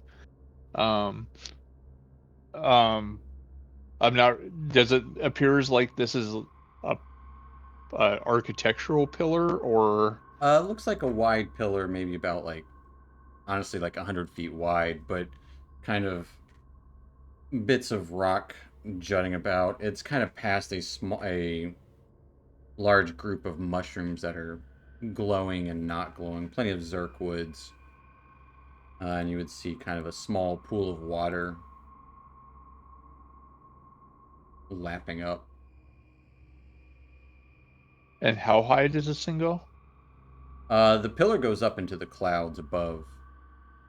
The cloak itself is about 20 feet up. And how wide did you say the pillar was? Hundreds of feet wide. Like it, less of a pillar, more of a wall, I should say. It's probably about, say, a couple 100 feet wide. So you're saying this is a wall of people's laundry? There'd be a few tatters, and then you would see it at the edge of the wall, or kind of like near the center of it, about 20 feet up. A Um, single dark cloak. I guess I'll uh kind of point it out to Casmus to see if but I mean I don't know if gonna be able to get close enough to it to really take a look, but I don't know. Um do you want to risk trying to climb up there, Dusk? It's I only mean, 20 feet. yeah. Yeah, you It, can push past this bit of mushrooms here. Okay. Um, is there magic connected to this cloak? He'll kind of look over at Casmus. Let's see. Casmus would blink his eye and cast detect magic. See if we can find anything on the cloak. There would be illusory magic about the area. I mean, actually, beyond the cloak itself. Yeah, I would shout out. Yes, there seems to be an illusion spell on it. Also, yeah, just illusion magic. Hard to pick items when it's like, yeah, there's this magic on stuff.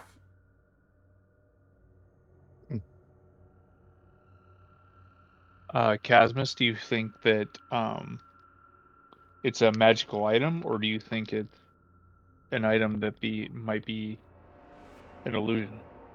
I'd Or just be- say Sorry, transmutation magic.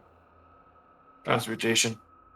It'd be hard to tell. You could, One or You'd the have other. to- It's somewhere in the middle of that. I'm not going to tell you which because it's, again, yeah. hard to say. It's hard to say. There's a lot of this around there.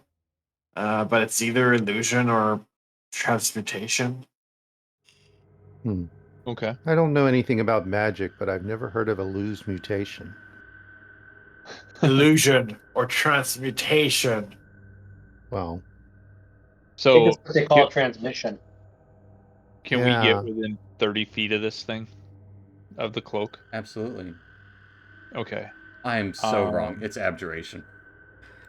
Abjuration. Okay. I, Hey, just well then, Gasmus is not sure at Oh, all. I had to Yeah. compare it to So something. that's so it's abjure illuge it's mutation. illumination. Yeah, Yep. Abjuration. Let's add another one on. it's Oh.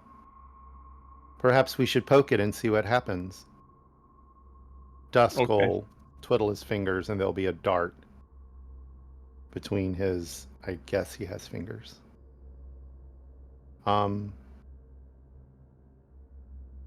I guess when we get to, I guess the range doesn't, as long as I'm within some sort of range. Yeah, as you kind of come up to Yeah. the bottom of this wall, this cliff like, it is a pillar. You would only know it's a pillar because you've been around part of it.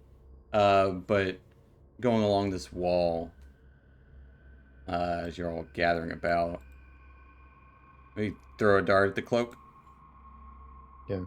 And he'll look at Rincewind and he'll say, just remember the old saying, curiosity killed the Githzerai. And he'll fling the dart up, trying to hit kind of like the bottom of the cloak, just to see if it's, Okay. mainly he's trying to see if it's substantial and see what happens. Give me an attack roll with your dart. Comes the one. Be hilarious. Close. A 10 does still hit it though. As your dart doesn't quite puncture the cloak, but it does kind of stick into the wall. Pins it even further. I guess Rincewind will cast Mage Hand and pluck the dart from the wall, Okay. and the dart just magically moves back down because the Mage Hand is invisible Yeah, just a little and hovers telekinesis. right back in front of desk so you can grab it. And after, or if he does or doesn't, He'll snatch it out of the air real quick. I'll send it back up there to see if I can retrieve the cloak from the wall. As you try and pull at it, it doesn't move.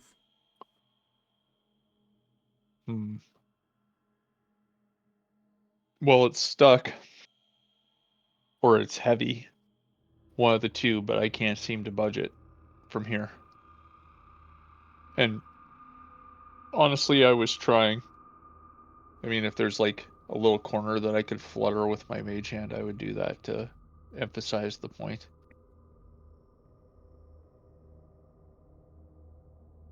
Shall Do I you want to attempt to retrieve it?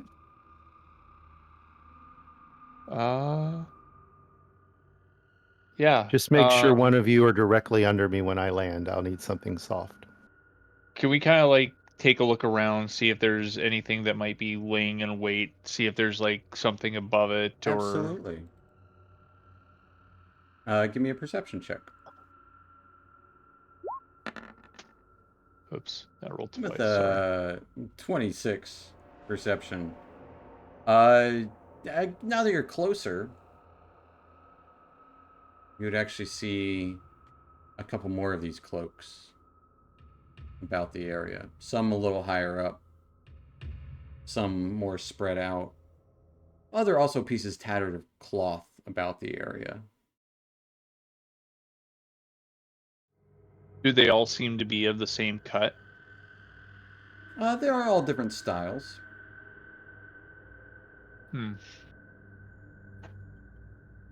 Um, pick up one of these pieces of tattered cloth. They would be kind of also on the, like, up on the walls. Oh, okay. I see what you're saying.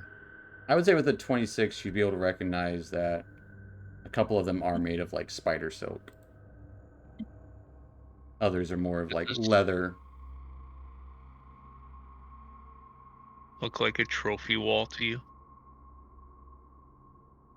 Well, we can either move on, or I can climb up to this lowest cloak. I mean,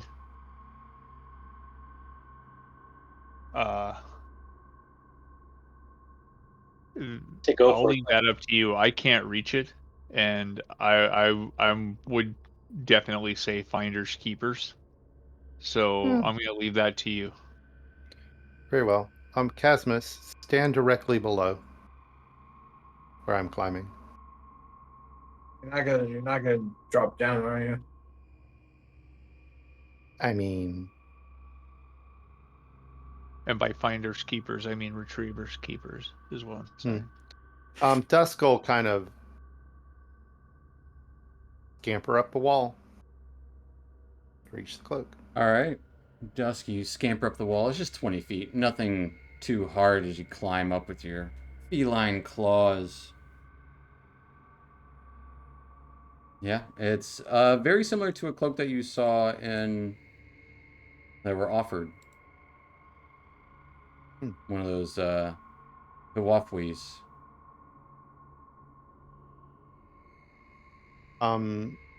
Just kind of, See if I can remove it from the wall. yeah. Give me a sleight of hand. I mean, you can see it's been kind of tucked into some crevices in there. Or a sleight of hand or an athletics. They are the same for me, but I'm proficient in athletics, so I'll take that roll. All right. I can roll something below. Oh, I rolled above a 5. With a 15. Starting to tug and tear at it, knowing this is very strong spider silk fabric. As you do. Yep, one of the cloaks from above starts drifting down rapidly. Drop. As we're gonna roll. Actually, you wouldn't see it because it just happens. It's very quick. As it turns into a giant manta ray-like creature. Okay. And it is going to just try to bite you. Getting a 10 to hit.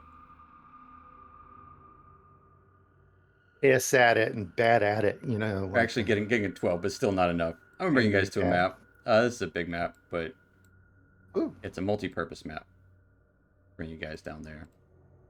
As there is indeed a giant cloaker. As you're pulling, you almost get it entirely free. And we're gonna roll initiative. Mhm. As yeah, it's the classic cloaker. Yeah. Ooh.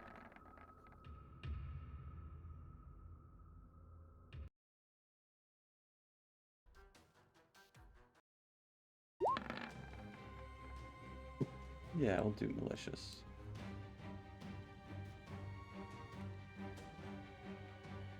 Everyone got pretty good initiative, save for Fungi. Casmus, you're up first as you're just watching, and this suddenly one of these cloaks starts falling down, opens up into a large manta ray-like creature, 10 feet wide, maybe 12, 13 feet in some places. Long tail, wide wings, and a face almost devilish,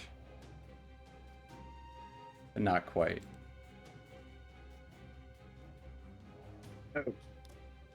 Why did it go so bright? He's gonna move just back here, and then he's gonna attack it. 2 blasts. Absolutely. Pew pew. 10 is going to be a miss. An 11, also a miss.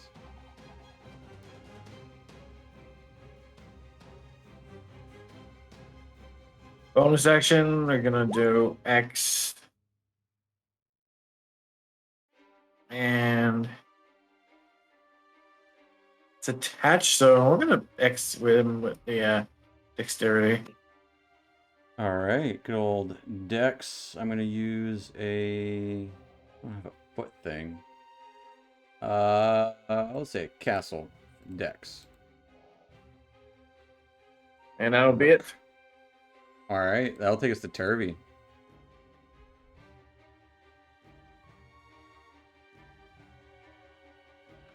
Kirby is going to it'll be like, oh, Dusk, look out for that thing.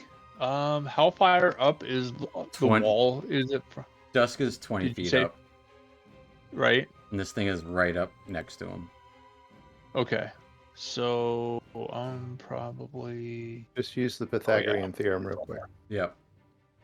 Well, 20, so you need to be at 20, least 10 feet away from the wall. yeah. About. So Turvy will scoot up and then kind of get close to a boulder and take a shot with his little hand crossbow. All right. Holy cow, I rolled a whole bunch of dice there. That's fair. A 10 is going to be a miss. Oh, damn it. Get away from that thing. And then he's going to kind of scoot over behind this boulder and end his turn. All right. That'll take us to Rincewind. Rincewind is going to use his bonus action to empower a force bolt and take a shot at the All right. big flappy thing right away with his longbow. 15 does hit it. Oh, great. Super. And so he will planar warrior that.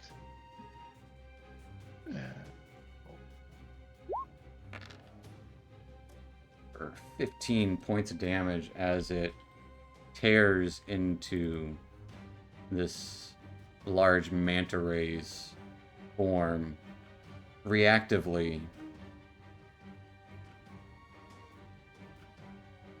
3? Let me double check. Yeah. It splits.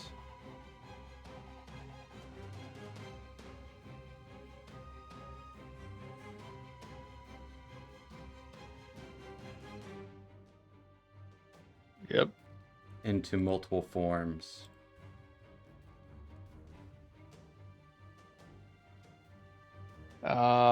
Shit. Run. And he'll end his turn. As it just kind of like almost stretches its wings out after being shot, and multiple think illusions? It's hard to tell. Dusk, you're up there. You can feel the wind off of each one. That will take us to your turn, Dusk. All right.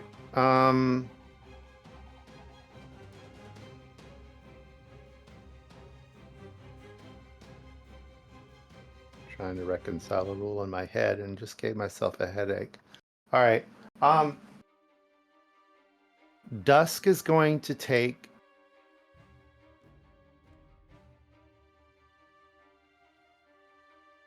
the disengage action, Okay. and he's going to drop. Like drop, and- or climb, drop. Drop. All right. Roll me And acrobatics or athletics check. I am going to use that. Okay, never mind. I forgot monks are cool.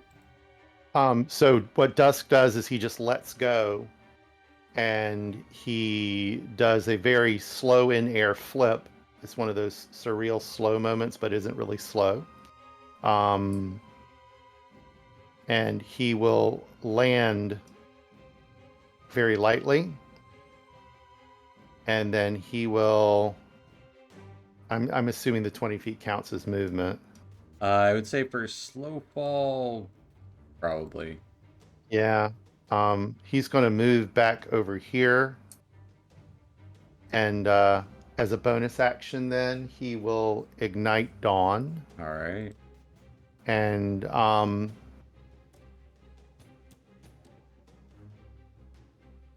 he'll look at Rincewind and say, "Oh, what a surprise! It was a trap." and then his mannerisms will change in a flash. And he'll say, "We need to be more careful down here. Everything is dangerous."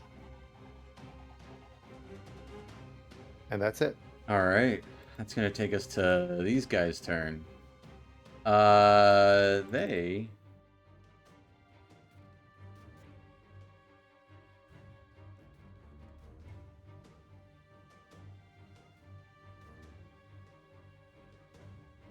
don't like that. Got to make a choice though. So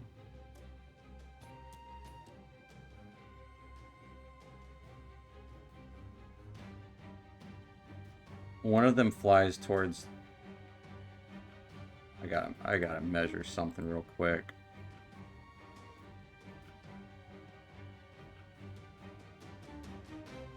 Yeah. One of them's gonna fly towards Dusk overhead and is going to try to bite you.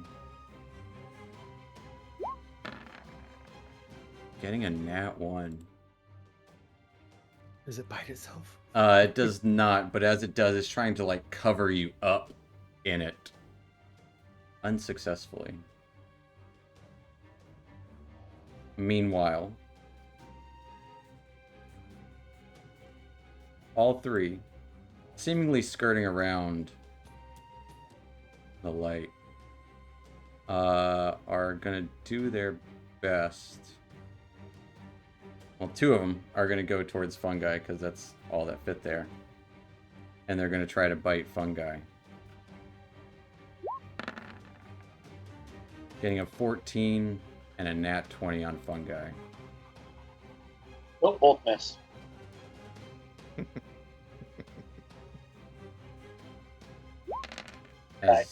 As Fungi, you would take 10 points of piercing damage as one of them bites onto you and tries to wrap itself up in you. It can't quite though, because almost as if the light of dawn makes the cloak effect dissipate. The third one, or fourth one, I can count, is going to let out a low moan, sounding like a creature dying. I want everyone to give me a wisdom saving throw.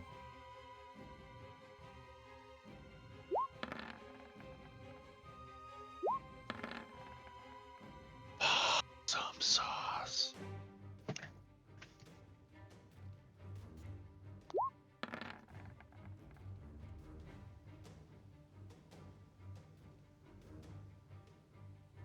I even need Turvy. Oh yeah. You're good. Come on, Turvy. Where you at, buddy? And here's a question. Do you want the other NPCs in this battle? Yeah, baby. 2 nat 1s in a row. Wow. As Turvy and Rincewind are both scared shitless from this noise this creature's making by the cloak up top. Oh, I get advantage against spear. Okay, roll again, please. Do.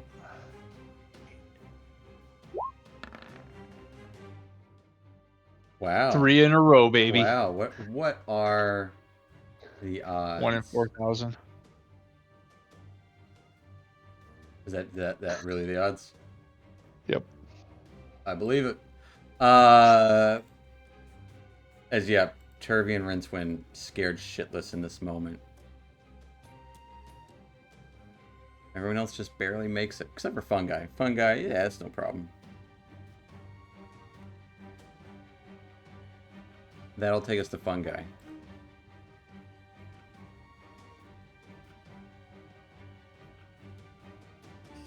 We're just activating the shillelagh and taking a whack at. Yes. Which one's the one that actually hit me?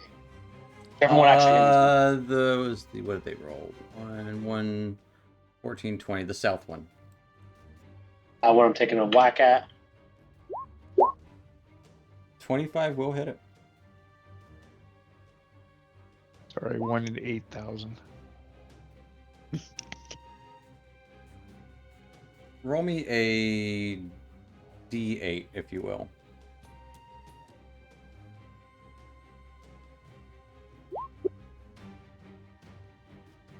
Okay.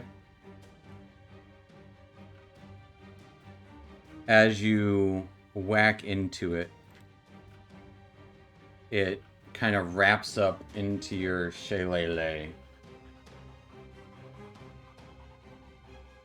and is just a normal cloak. I think I hit a jacket. A jacket bit me. That's it for my turn. That'll take us to Casmus.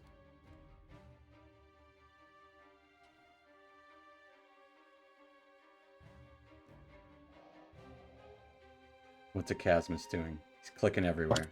I was muted. He's gonna cast a blast at this one and at this one. Okay, splitting the blast. First one at this one. Yeah. Let's see it. 11's going to be a miss, as it's just kind of hovering there, just kind of floating and spins around your beam of energy. And then the next one and the other one. 21 will hit it.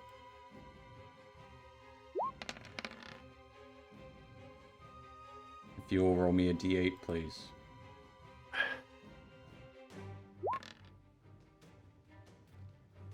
Actually, I'm sorry. Roll me a d12.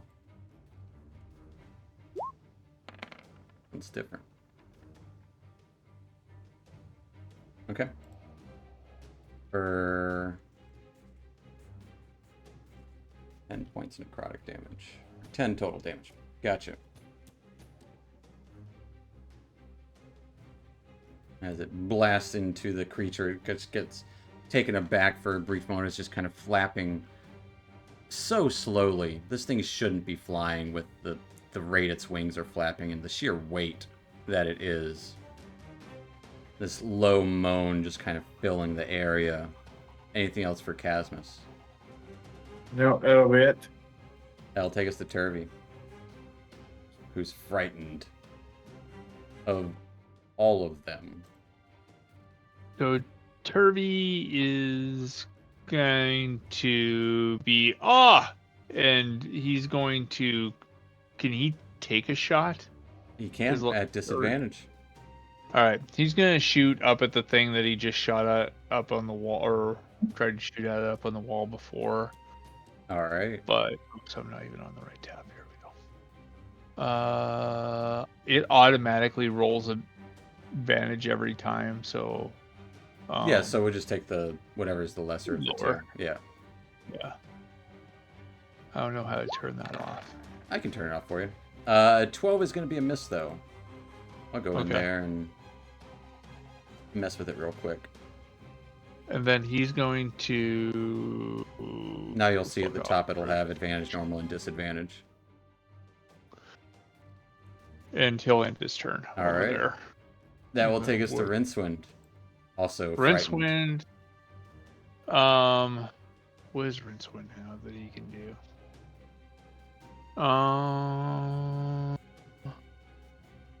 Rincewind is going to cast Sacred Flame at the same one as he's running away. Okay. And then he'll end his turn when he gets up by Turvy. Roll me a d6.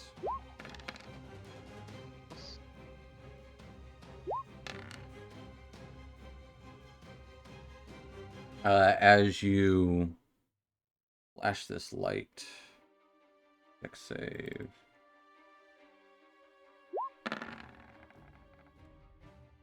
Got a 17. It swirls around the flames just like effortlessly. At least it looks like it. Like it. Again, this thing shouldn't fly. Half the time it's not even flapping its little manta ray wings. Just hovering there. But it does quickly move around, avoiding the fire. And he'll end his turn up by Turvy. That'll take us to dusk. All right, Dusk will shout, gather on me, and then he will take a swipe at the one that's trying to nibble on him. All right.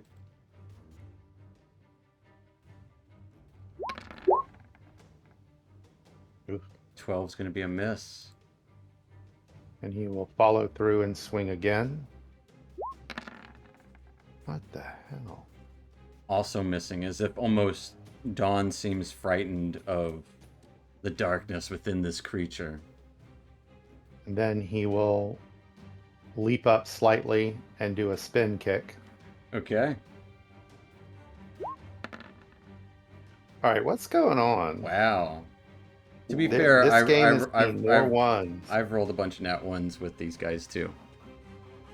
This is ridiculous.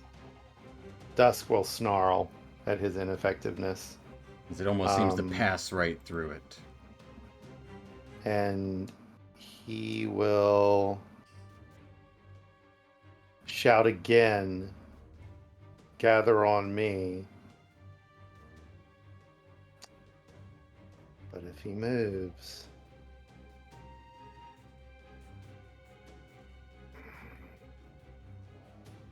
Staying put. he's going to stay put. Yeah. All right.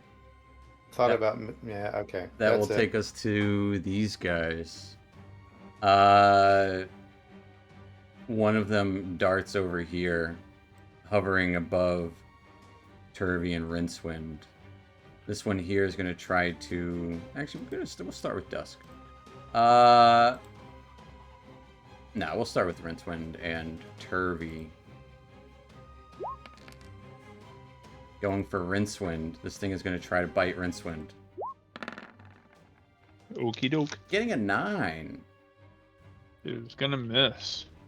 Swat that away. As, yeah, it just tries to bite you. Just kind of boop it on the nose as you swat at it with your bow in hand at the moment. Over with Dusk. Also going to try to bite you. Getting a 23 to hit. Yeah, it definitely hits. As it does attach onto Dusk. Dusk, you only take 8 points of piercing damage. However, Only. as it attached to you, it covers you, encompassing your light. You are blinded, unable to breathe, restrained, etc. And then Fungi. This one's going to lash a tail on you. Getting a 15 to hit. Does not hit. And that will take us to your turn, Fungi. As the light behind you disappears, Dusk is covered.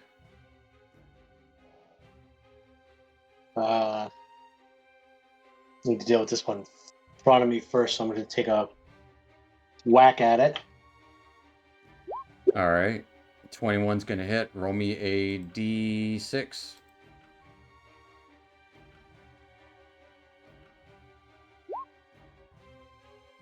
Okay. Roll me some damage. He'll take 11 points of bludgeoning damage. As you can almost see this swirling, now that it's dark here, you can see the swirling darkness kind of in between each of these creatures. Well, Almost as if they're Still- one, but not. It's weird. well, it's still picking. I will swing the other side of my stick at it. Okay. 27 will also hit. Roll me a d6 again. Oh, sorry, I rolled the damage first. No, you're good. It's still going to do damage. For 4. This time, as you whack at it again, it puffs into a cloak of feathers that just disperse around the area. What the It's gone. dumb a little bit things? of cloth around. But, yeah. Well, job. Coming dusk. And I'm gonna get right up next to it. Alright. There. Gonna take us to Casmus. He's gonna move just Oh, a little bit there. Sorry. Try to get a bit further away, and he's gonna do another just blast of this one. Okay. Get it off. Get it off of dusk. Absolutely. Roll me a d10.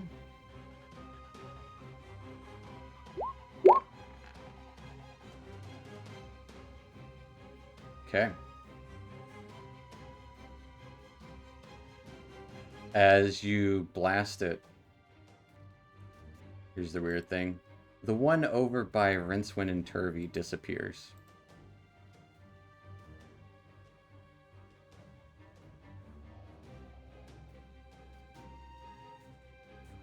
Okay. Mm-hmm.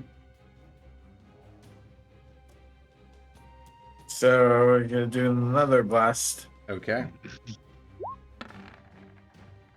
25 absolutely hits. As Dusk, you take 6 points of damage. As the creature takes some, but you feel that forceful energy leech into you.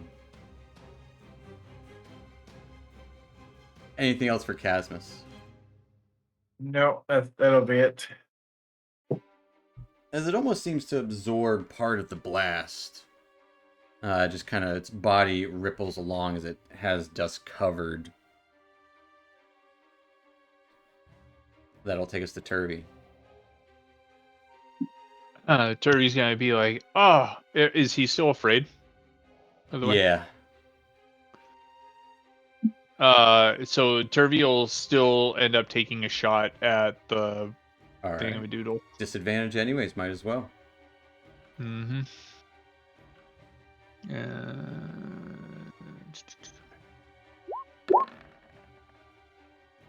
17 will hit.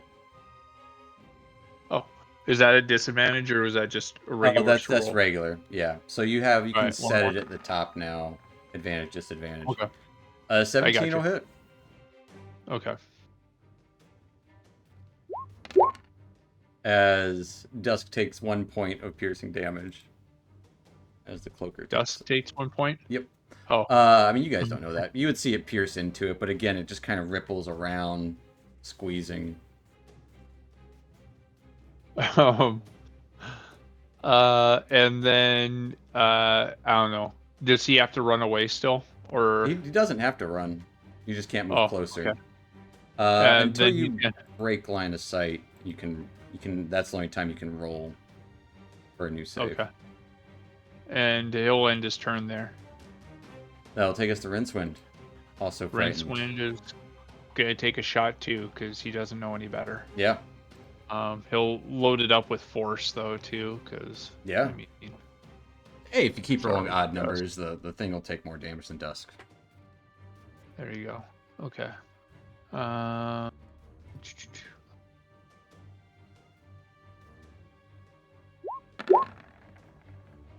Hey, 21 gonna hit. Oh my goodness. Okay. Well, you don't want to hit it? I do. As Dusk, you take half of that. As this Sorry, thing starts bellowing out. Just this deep, guttural noises that you've heard previously as you were traveling, but didn't know what it was. Does Ducks make any noises? Or can he? Is Dusk making noise? I mean, it would be muffled if he does, but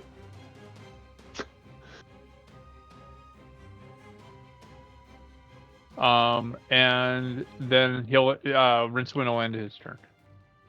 all right. That's gonna take us to Dusk.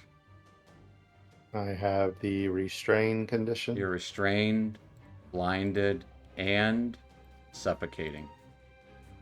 Well, at least there can't be triple disadvantage. Let's see, restraint, blah, blah, blah, blah, blah. Okay. Swing out with Dawn. All right. At a disadvantage. Mhm. Hey, you still hit it. Here's the downside.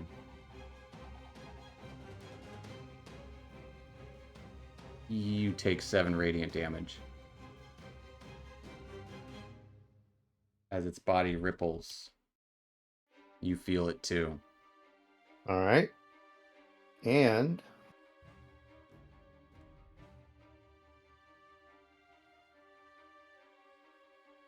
as he hold on. Oh, yeah. When he impacted it and felt the feedback from the radiant damage, Mm-hmm. Dusk is going to use his force of will and channel that back into the creature, Okay. and we're going to apply a stunning strike. Okay. Got a 9. As it is stunned, which I believe, let's see. I'm just going to double check. And we got to look at the incapacitated. It would still be grappling you. But it is stunned. You guys would just see it just freeze as it's grappling.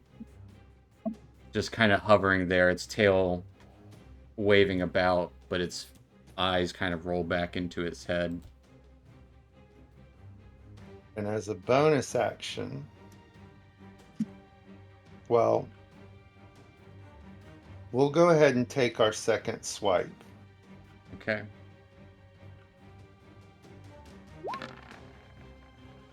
"21 hits.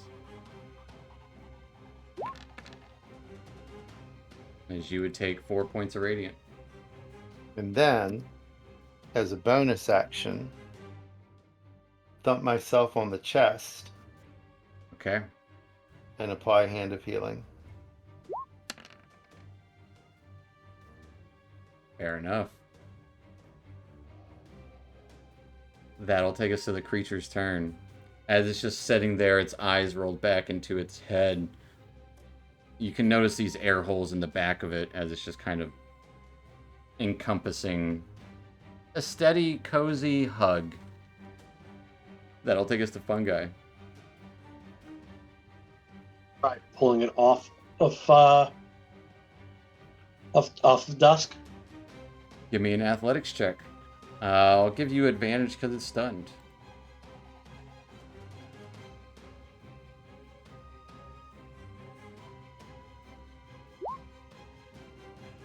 "18.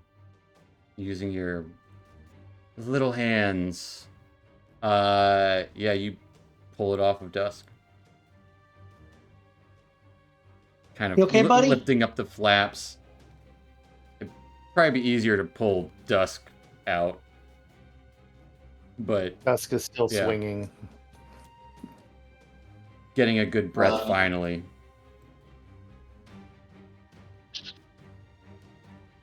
Anything else for Fungi? How does he look to me? Dusk? How bad does Dusk look? Oh, you can't see his. I gotta change that. There you go. Now you can see his hit point bar. Oh, you're not too bad. You don't need that. Right now.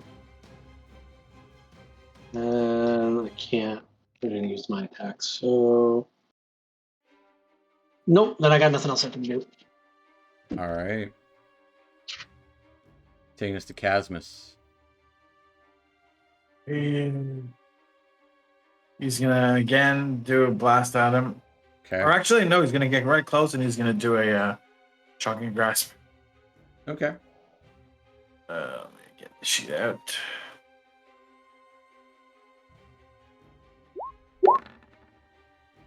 Uh, 16 hits You could crit fish if you wanted to. That should be at advantage. because it is stunned. That is true. Absolutely. Okay, so let's do another one. It was almost there. I saw it. 18, Yeah, 18 will hit it.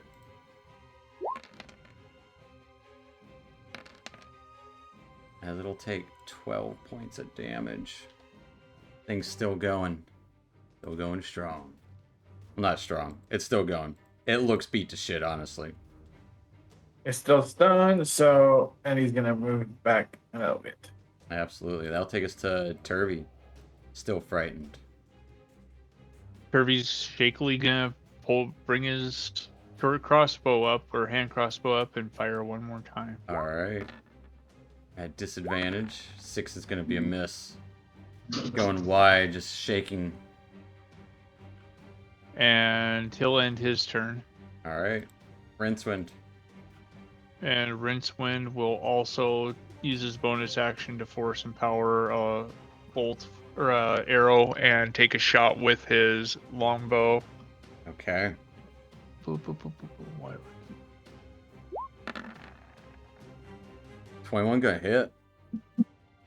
And- Getting good with that bow. Well, actually, wouldn't it be the 27? Because Oh. it's stunned, so that would be a crit, right? Because it would just be a straight roll. Mm-hmm. That is true. So I'll just take 17 plus 11 minus 4. So 17 plus 7, 24 points of damage. As you pierce into this cloaker, as it's still kind of in the position of wrapping someone. And he's gonna end his turn. What does it look like as you end this cloaker creature? As it's just kind of sitting there, almost like a vampire, like with their cloak wrapped up. As it's starting to envelop whoever it was going to envelop, the arrow just kind of shoots through it and has like that conical wave of like a sonic boom forming behind it. Poof! Pulls it along behind it to. As it drags it backward, pushing a hole into it. It just kind of flops there on the ground, flitting shadows all about it. And we'll hop out of combat.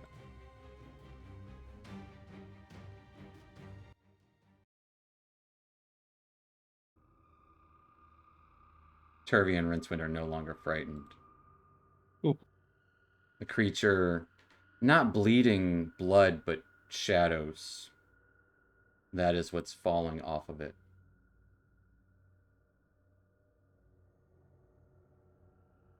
Someone is using this damn cloak.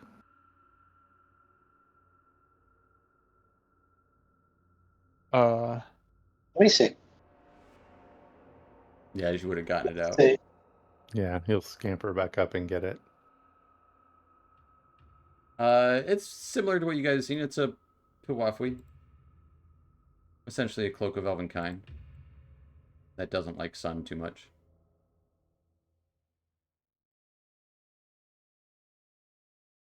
You want to rinse one? I'll hold on to it, but I think that this might be better served for the less stealthy of us. Dusk Well, will we're gonna reach into his pouch, pull out the necklace, and go, "Who, him?" And he'll shake it Yeah. like It makes so Really much clattering. Yes. Yeah. Yeah. That makes sense. Because I mean, I think we do a pretty good job of getting around stealthily. I think that if anybody could use some help, it might be Weller The if loud we one. see him again. Yeah. I don't know if it's going to help him with the noise, but it will at least help with the shine. So,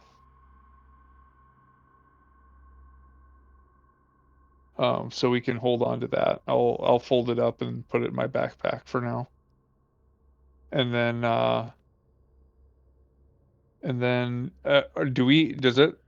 are we just kind of skirting this pillar, or are we like Yeah, preparing I to? would I would say skirting the pillar would be you're about like quarter of the day through. Still be morning of the second day. Okay. Okay. Yeah, so can we see where that pillar, or can we identify where that pillar is on the map too, so we can kind of get a better idea of where we're at, or is it Sure. not like that big of a? It's not a big like land. It's not on the map, the pillar. Okay. But seeing water nearby, you are probably close to a source of water.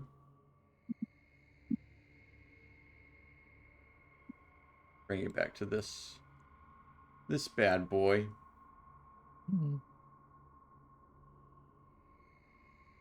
So I would say you would guesstimate you're probably about here, somewhere along, in between the larger river. You're getting close. Probably have a few more Okay. days of travel. All right.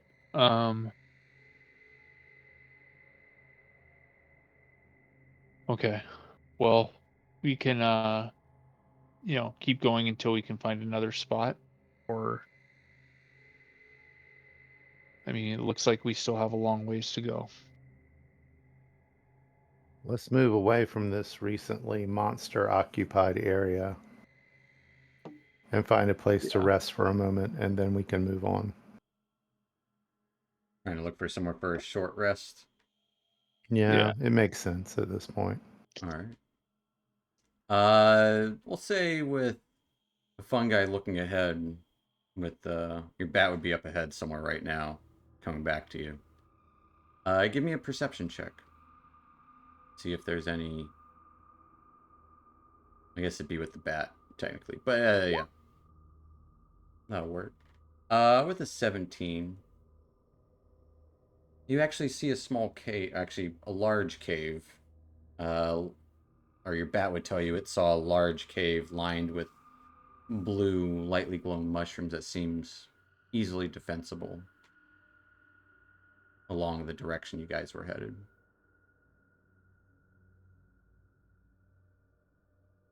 Let's make for that. Lead the Absolutely. way.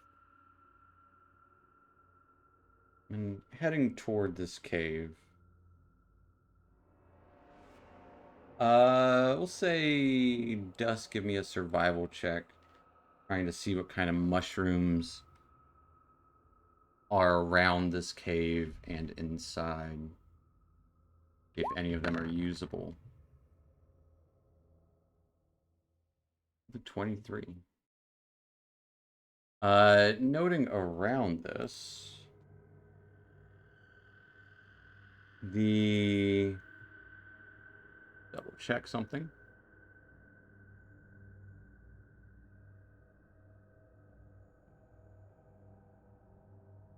So, the entrance to this cave seems to be filled with a combination of Timask and torch stalks.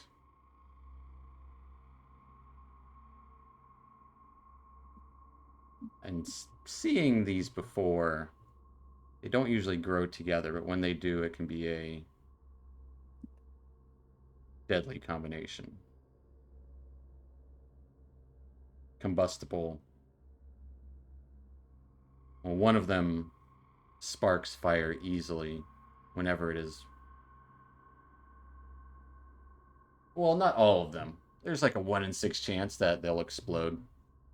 And the Timask are release explosive powders, as there's not any clouds around them, but they can release poisonous cloud that is quite flammable. The entrance to this cave.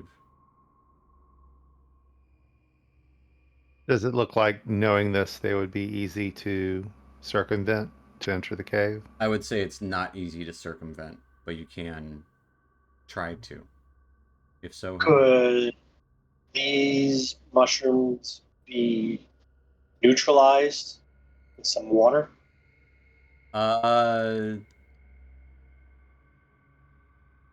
Give me a nature check.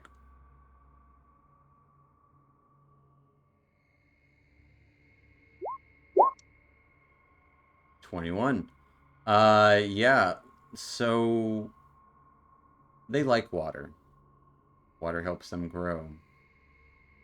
Any touch to either the Timask or the torch stalk has a chance to cause a, domino effect of several mushrooms exploding. But there's also a chance they won't. It's hard to tell which is which. How big an explosion do you think we could reasonably expect? Could we? Well, we can either try to circumvent them or trigger them from a distance. That's all I'm thinking. Let's trigger them from a distance. Probably a lot. There's a bunch. And You want to blow them up from a distance?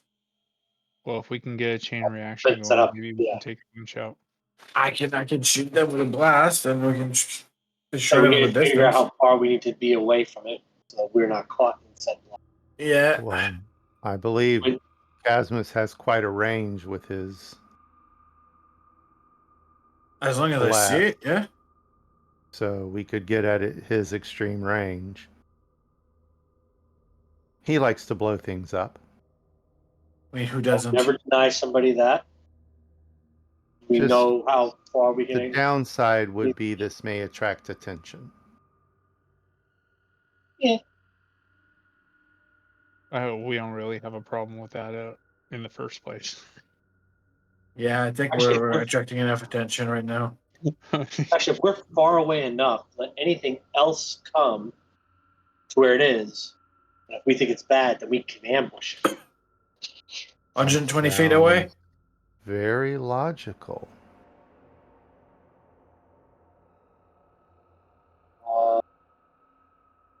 I mean, we could be even further away if we need to. We just something that touches it can. shoot an arrow from pretty far. I can send a bat from really far. I Dive still got bomb. my bat. Absolutely. Or Casmus could just blast it from 100 Just the feet only thing away that or one. more. Right. We think 100 feet is enough. 100 feet's probably good enough. They don't usually make that big of an explosion. Combined, it'll be bigger, but Well, Let's get 100 feet back, and I'll shoot it. yes. Wipe the drool from your chin and go ahead and do it. all right.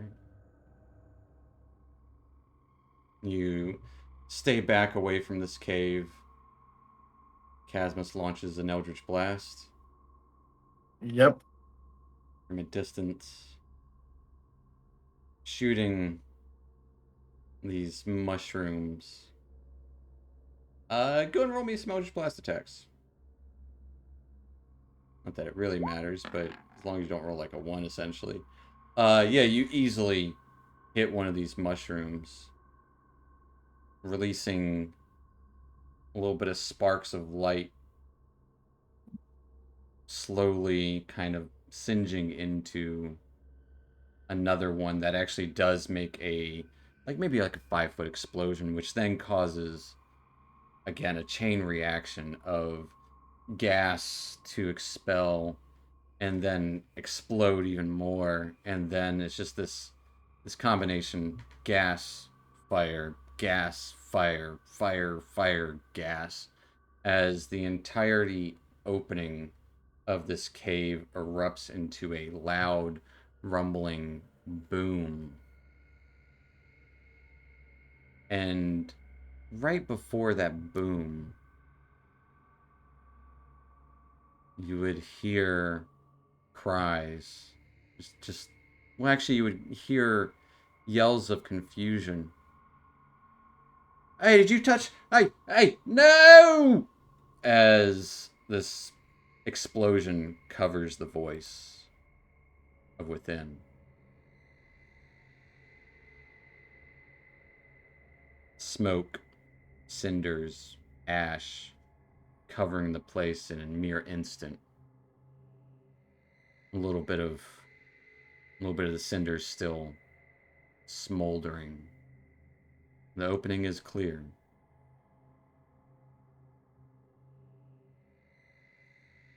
Someone might have been in there. You need to have a discussion with your bat. Well, I was just going to ask the bat Dusk to will go dart start looking in. around if anybody's coming by. Dusk darts in. Yeah. He wouldn't just let cries of, despair go unanswered. What do the rest of you guys do? Follow? I will. Oh boy. I mean, I'll get up to. I'll try to keep up with Dusk for as far as I can, Fair and enough. then It's only 100 feet away. I'll pat him on the back and cast guidance on him for one Okay. great leap or whatever he has to do to get in. As Dusk rushes up into the ashes, you can see the smoldering body of a drow. Very badly burnt. Missing majority of its clothing.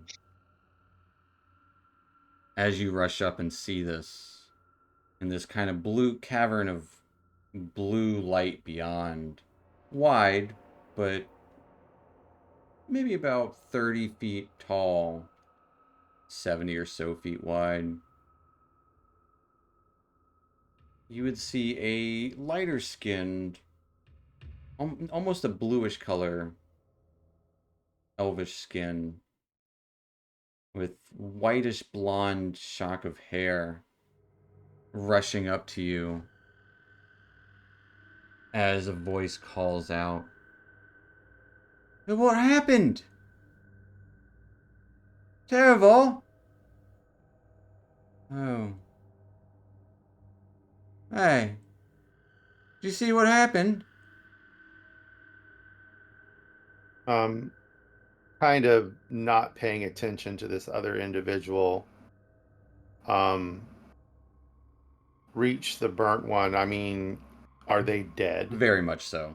It's the one side of Gus Fring and Breaking Bad, but all over. Like Oh, eyeball so- missing. It is very badly burnt. It's not quite skeletal, but yeah, there's no coming back, obviously. Wait, Dusk, check his pulse. No?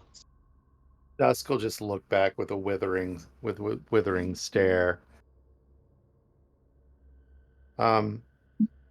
Once I've thoroughly examined the burnt corpse, say, Hey, what are you doing there? I'm trying to see if this individual is still able to be saved. Look like they fucking blew up. They did indeed. Of course.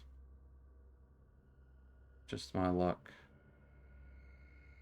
I mean, it's a bit dangerous to walk around a torch talk like that, isn't it? Yeah. Probably. What would I know? I don't know. We just saw the explosion. And this From afar. drow just kind of starts to go pick up the other drow. Well, right.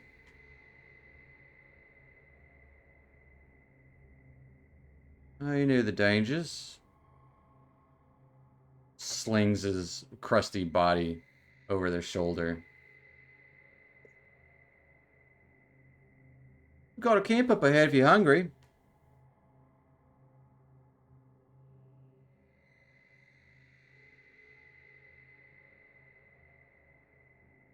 Dusk is looking back at the others with kind of a questioning look. Casmus would look back at you with the exact same look. Like, did we trust him? That's not the reason Dusk is giving the look, but Dusk will say yes. And that's all he'll say. Didn't think I'd see a lot of, whatever you lot are.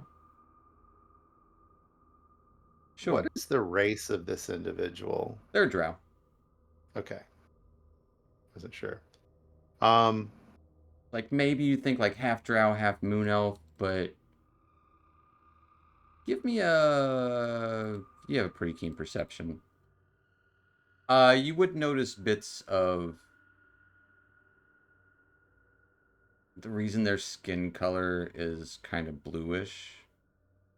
Their hair kind of a blondish. It's actually more of a green with a keen eye. Probably white once upon a time.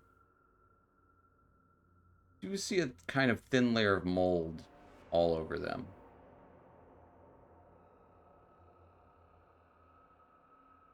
Interesting. Look back at Fungi for a second, then look back at this individual. Do that a few times. Not quite as fungoid as fungi is.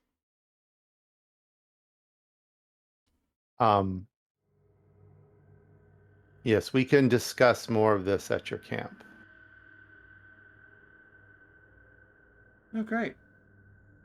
Discussions. Love them. She just doesn't seem to. She's just shrugging this off.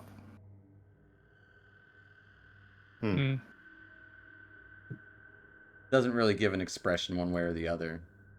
And just walks back into the camp.